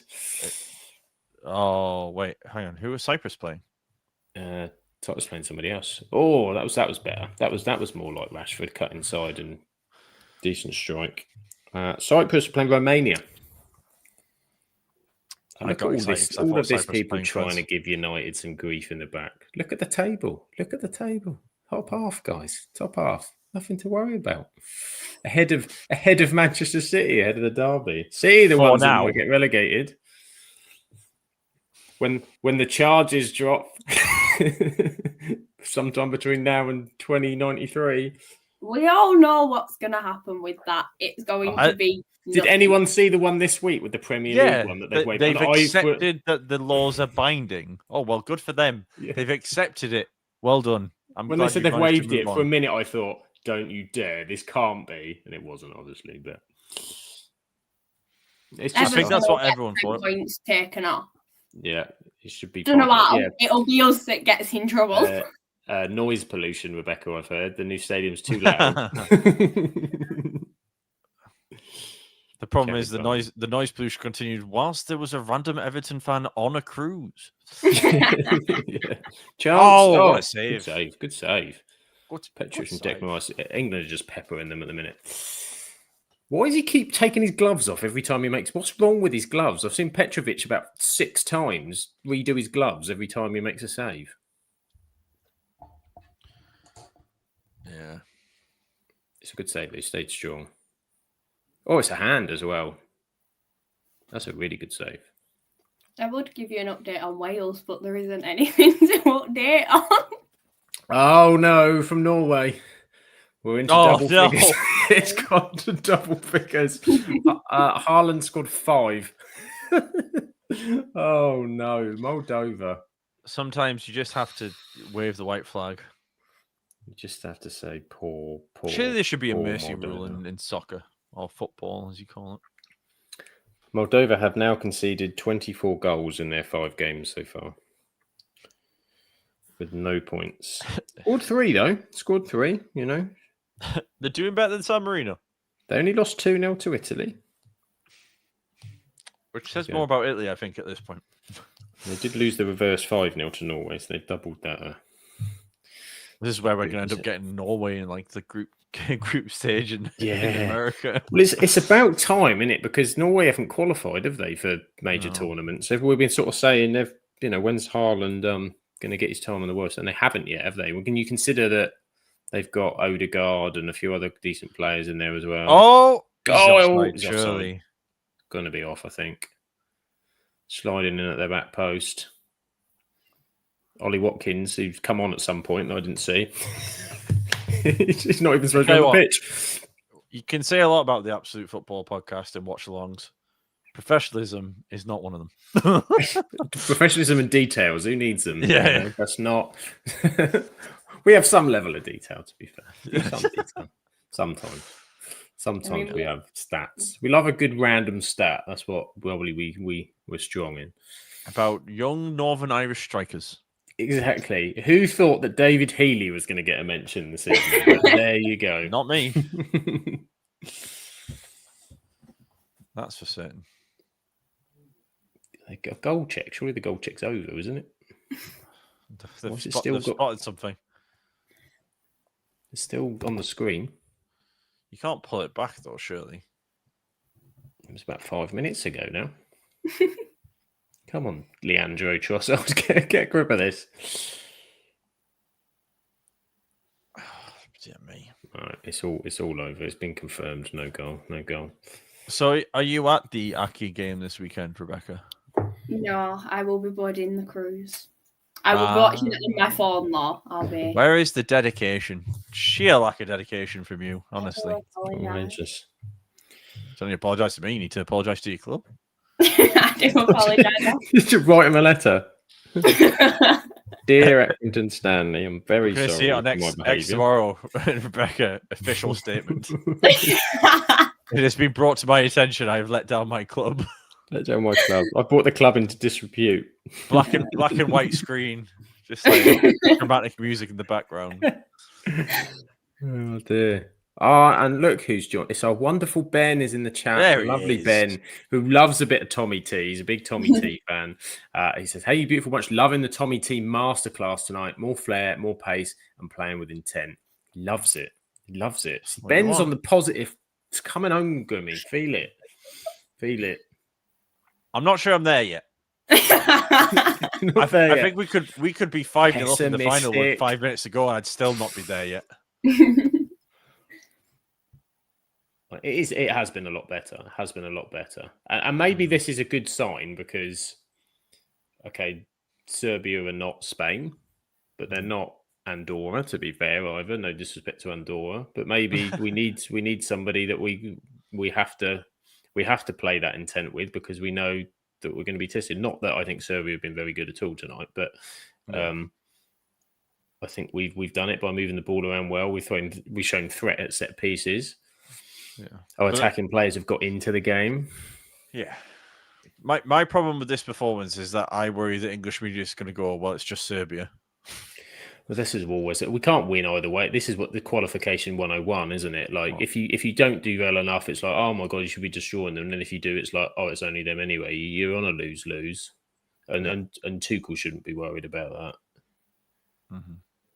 Hopefully, he can take this forward, and I think it all kind of got blinkered a bit because we had that poor performance against Serbia, didn't we? Not Serbia, sorry, Senegal in the friendly, 100%. And everybody thought, but that was at the end of last season, wasn't it? Which everyone had pretty much. Hungary are now involved in a Desmond against Portugal. Oof. Well, Hungary for it. Another Szoboszlai free kick. Oh, Grimmy with a look at that. That's a Graham-esque quip, that is. That's a Sam level. That's a Sam level quip right there. I mean, Graham, yes, as well. Let's not forget about Graham, but you have been dropping some absolute clangers over the past few weeks, sir. Let's be honest. Oh, never mind. Portugal scored. You've got to add a quip. Oh, Portugal scored. You've got to add a quip or two. Got to be done. Oh, they've given it away. Bowen, you're well offside there, Ollie. Don't think that's quite how the song goes. But the only update I've got from Wales is the fact that Mepham's come on and he's been handed a piece of paper and he's just stood there reading it, organising the line. It's a poem. It's like a map. Yeah. What's this? You've got too many players on this piece of paper. Who drew this? We've got three. I can't even read that name. You can't read that. He doesn't play for us. Yeah. Gareth Bale retired. Where's his name on here? I think. Thank you, VAR, for clarifying that gap in offside. Do we need the line? Do we need the line to his arm? His entire body's offside. Oh, I know what the piece of paper says. It says more passion, more footwork. Passion. Chris Not Mepham. in And our call gym. up Brian. Has he Astley gone to next West Brom or international someone? window. He left Bournemouth, didn't he? Chris Mepham. I'm sure he went to the Mm. Championship. Yeah. West Was he Brom. not Sheffield United? I think he was. Was he maybe on loan last season? He's gone to West Brom. I'm sure he is. If Heather's still here, should confirm. I think it's West Brom.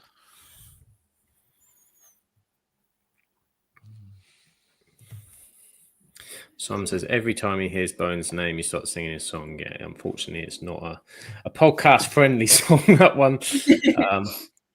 And the West Ham do love to sing it. Chance it off. Rashford has got space. Oh, it's 11-1.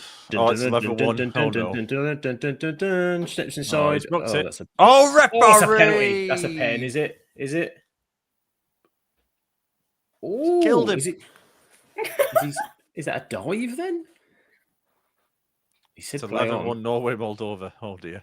No way. Oh, good Lord. What is going on? Just stop the count. Stop the count. Let's have another look at this penalty decision. Like a high number, they could. No, that's a penalty. That's a penalty. That's a pen, is it not? Where's VAR here then, Leandro? I mean, I don't want to say Stonewall, but Stonewall? Surely. Jordan Henderson's on as well. He's having a say. He came on for Declan Rice about 5 minutes ago, I think. Why is the ref not given that in real time? I mean, to be fair, there's a couple of the only other way is it could be for a dive, isn't it? He'd have had to try and book it. Here he goes. He's been told to go up the screen, and they've said, "You're going to want to reverse this, you silly idiot." You silly idiot. Yeah. Oh, what harsh, strong words you're using tonight, Sam. They're being, you know, they can't be too nasty. I mean, look at this. He doesn't get the ball. What are we talking about? How is he? He was there. This is the thing about VAR. Why send him to the screen? Why not just say he doesn't get the ball? It's a penalty. Bosh, How's done. The referee was up with play? He was there. How's he not seen it? I know, but Sam, we could be in that position. We'd probably not see it because we'd be like, I saw it from here. I'm not even in Serbia. I know, but you've probably been if you'd been running for 85 minutes, I guarantee you'd still be halfway down the pitch from where the ball is. So don't you question my stamina. I will question it. I question my own. That was clumsy. Clumsy at That's best. the problem. It's the problem with playing badminton. It's not good for long-term stamina. It's good for these 30-second spurts. Short-term bursts. Bursts. Marcus Rashford on penalty. He's on the penalty. I'm not looking at the chat because we've probably been told what's happening with it. So I'm gonna experience this one in real time. No, I love the full fact. time. I do love international football when you look at the goal, you can see like a van parked behind it. It just adds. Rashford. Yeah. He stopped. Yeah, straightforward. Petrovic stood in his line, puts it in the bottom corner. There you go. Get him on the plane. Go on, Rashi. 6. No, it's Imagine 5. if he actually has to Might be back 6. United, Sam. Imagine if he comes back. And then becomes the... This would be the greatest turnaround story we've ever seen. Barcelona even send him back, and then he has to start because everyone's injured. And then he's like scoring goals for fun under Amram. Rips it out. God. Absolutely rips it up and suddenly turns into a left wing back or something. Yeah. I'm not sure where he fits in our system. But honestly, I just play him up front. If Sesko's not playing, just stick him up front. There's a possibility. Him, Cunha, and Bremo just interchanging that front three. It could be good. Heather says, yes, I was right. West Brom. Chris Mepham. West Brom. There you go. Always good to know. Always good to know. Yes, we know. We've been loving the head up on the goals. It's been good. Driti is delighted. She's delighted for Rashford. Spain fan Chris, well, I thought this would have been a tougher test than this. I thought it would have been a scrappy one now, so it's very nice. Simon says, it feels like refs don't want to make decisions because they know they've got VAR, so it's a dodgy call. They can blow someone else. Possibly, but he seemed to be pretty clear cut with his no, it wasn't. Ben says, still playing positive with fine, to go up for one of the things you love to see. Yeah, this is it. I don't want to see us ease off. I want full throttle. And we want 11. Yeah, we want 11. And so there's players on the pitch like Rashford, like Bowen, like Watkins. This is their opportunity, so got to take it. Got to take it. You never know when you're going to get, next time internationals might come along, you might have a knock or something. You might not play against them. Mitrovic just having enough of just Mitrovic is off Rashford and say, I've had enough of this, get us off. Absolutely spanked. Sean says, hi guys, hope you're doing well. Currently waiting in A&E to be seen by one of the doctors to do. Hope you're okay, Sean. Look after yourself, mate. Hope that's all okay. So, yeah. Fingers crossed that nothing to worry about and you're in the right place to be seen. So, thoughts with you, mate? Corner for Wales in the last minute. What's the score? They're still getting beat 1-0. Oh, good lord. Who would they play in Canada? Yeah. Interesting. When you need a certain Dundee defender in your team. Dundee defender. I would argue that might not make as big a difference as you think, Rebecca. But just let me have this moment. Look, you've got Everton potentially in a title charge after this weekend, so let's just, This is it. I've still got my bone to pick with Everton, though, because I was going to put them high in the predictions, but you guys were so lazy in the transfer window. If you'd have done this all earlier, I'd have backed you to be up there. Because I was like, new stadium. I think I would have put you top 10, to be fair. I'd probably have had you top 8. I did want to put us top 6. I have the dream of Europe. But I watched pre-season, and pre-season happened, and pre-season was horrendous, so that's why I put us lower. Yeah, I think that the noises weren't great, were they? Because at the end of last season, I was thinking, yeah, absolutely buzzing. You're going to be flying. It's ended here. It's 5-0. 5-0 to England. Central D's very happy, clean sheet, good performance overall. Very good indeed. Spenny fan Chris. Iceland have made it a Desmond versus France. Iceland have pulled it back together. And in our group, Albania won, Latvia 0. There you go.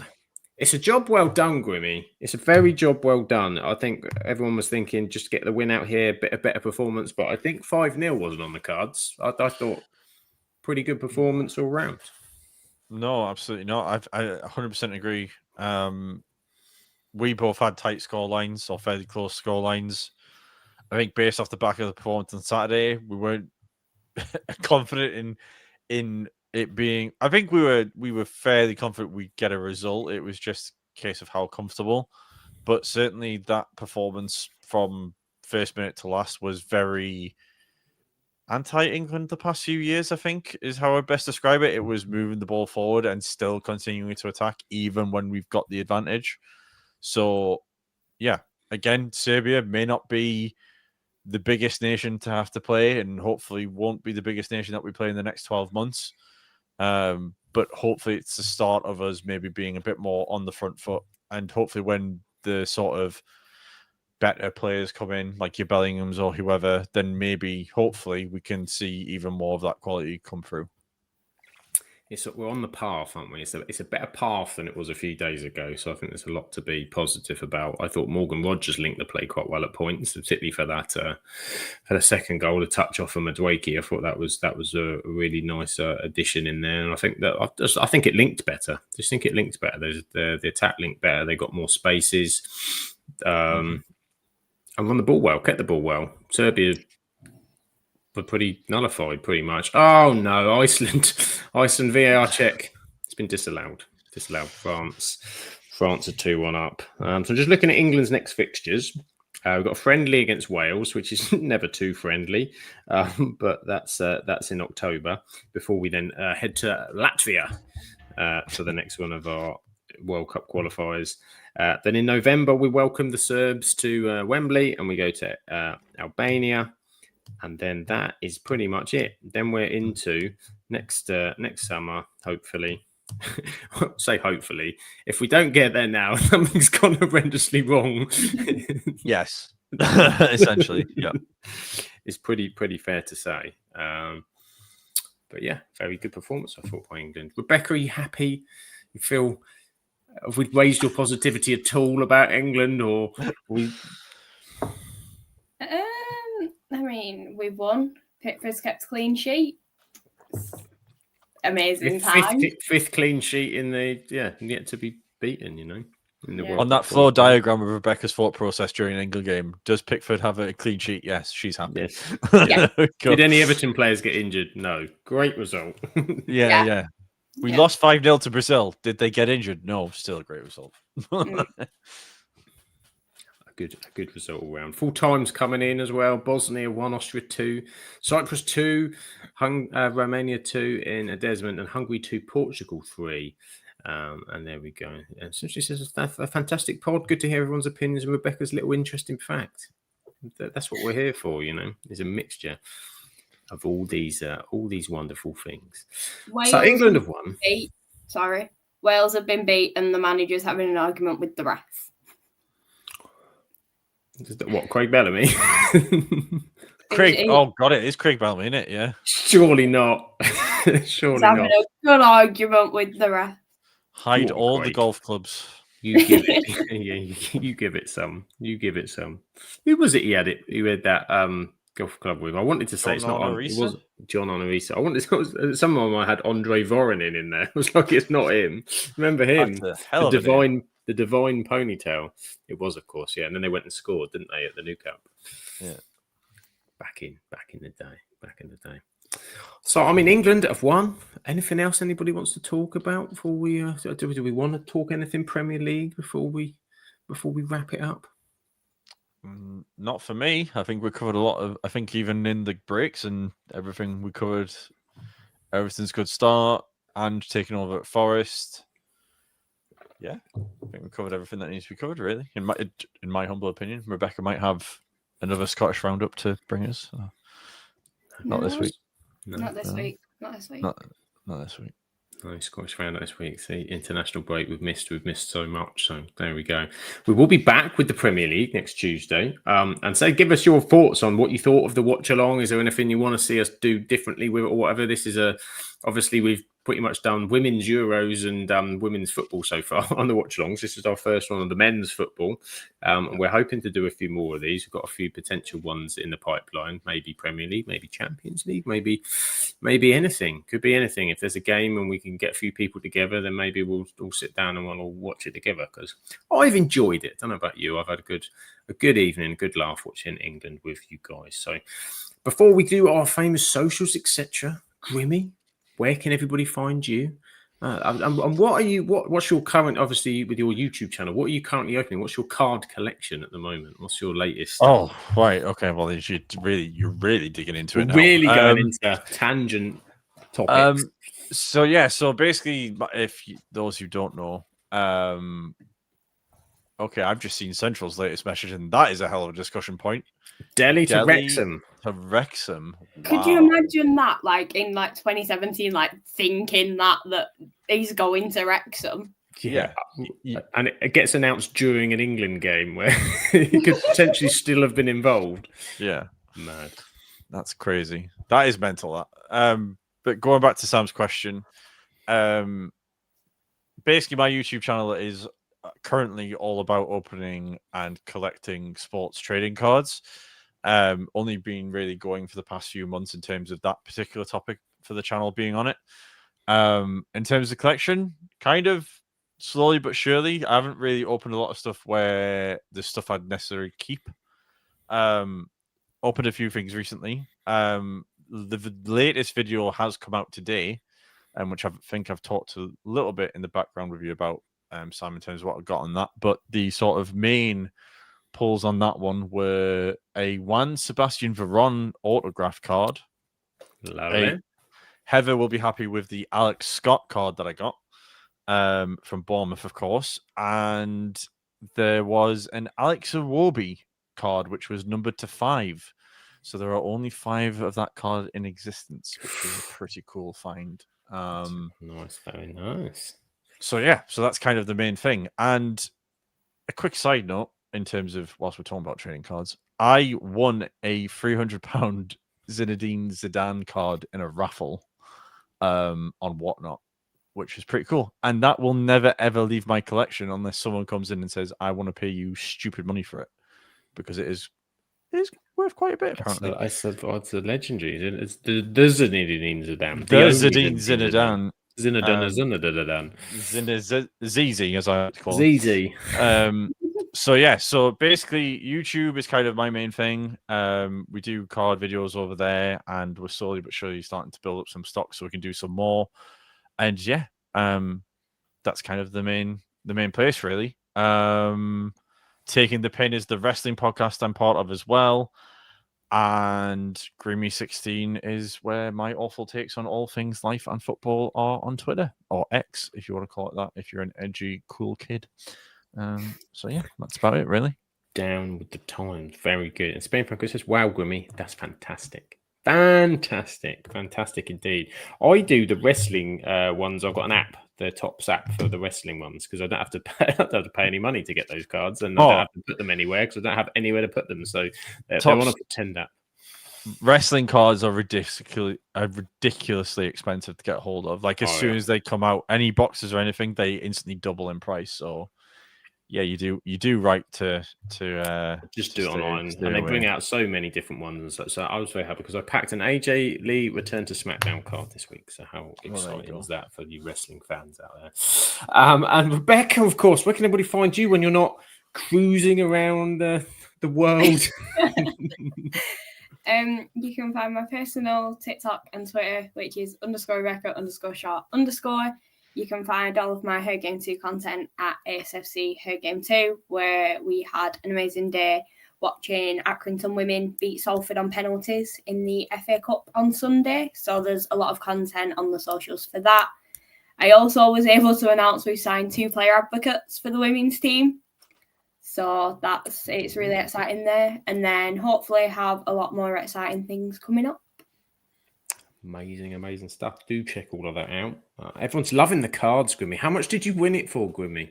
The card.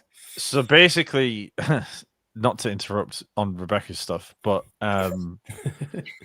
basically the way it works is essentially if you're in a stream or whatnot, or you're watching a stream or whatnot, they usually like sell cards, and then they'll do like a buyer's giveaway at the end. So if you've bought something on the stream, they'll do like a raffle for that particular card. And this was essentially a mystery card that even the person that was selling it didn't know what was in there.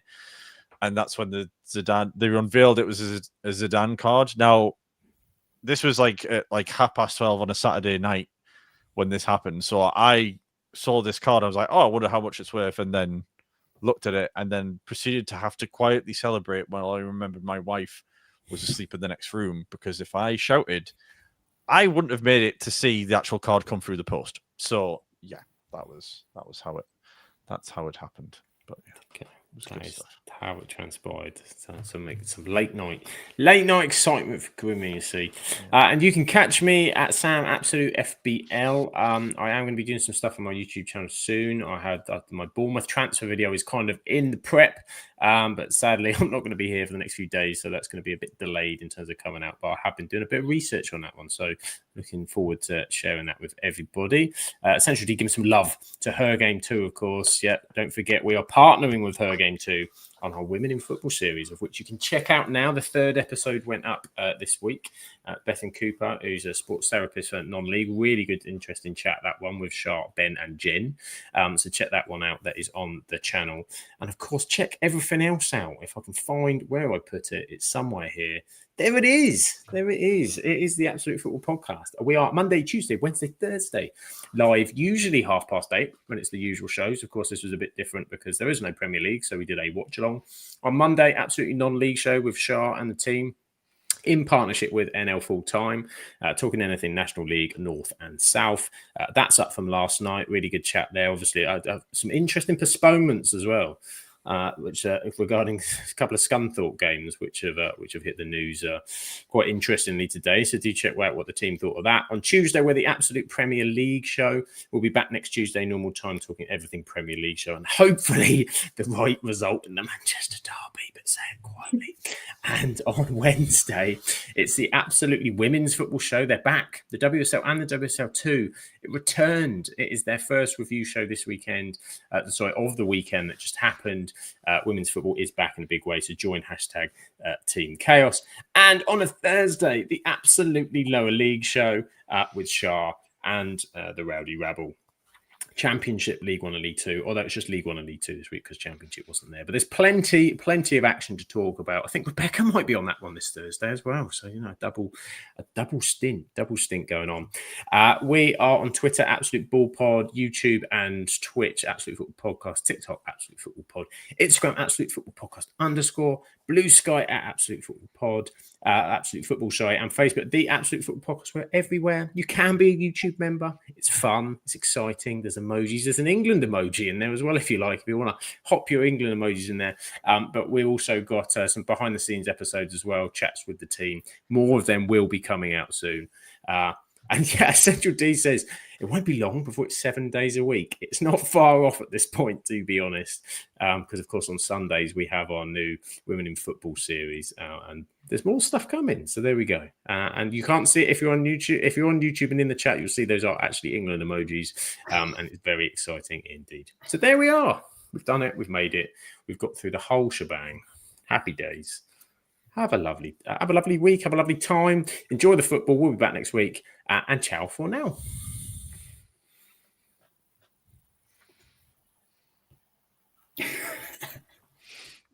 Sam's just abandoned us. And we're still alive. Yeah. He's just abandoned us.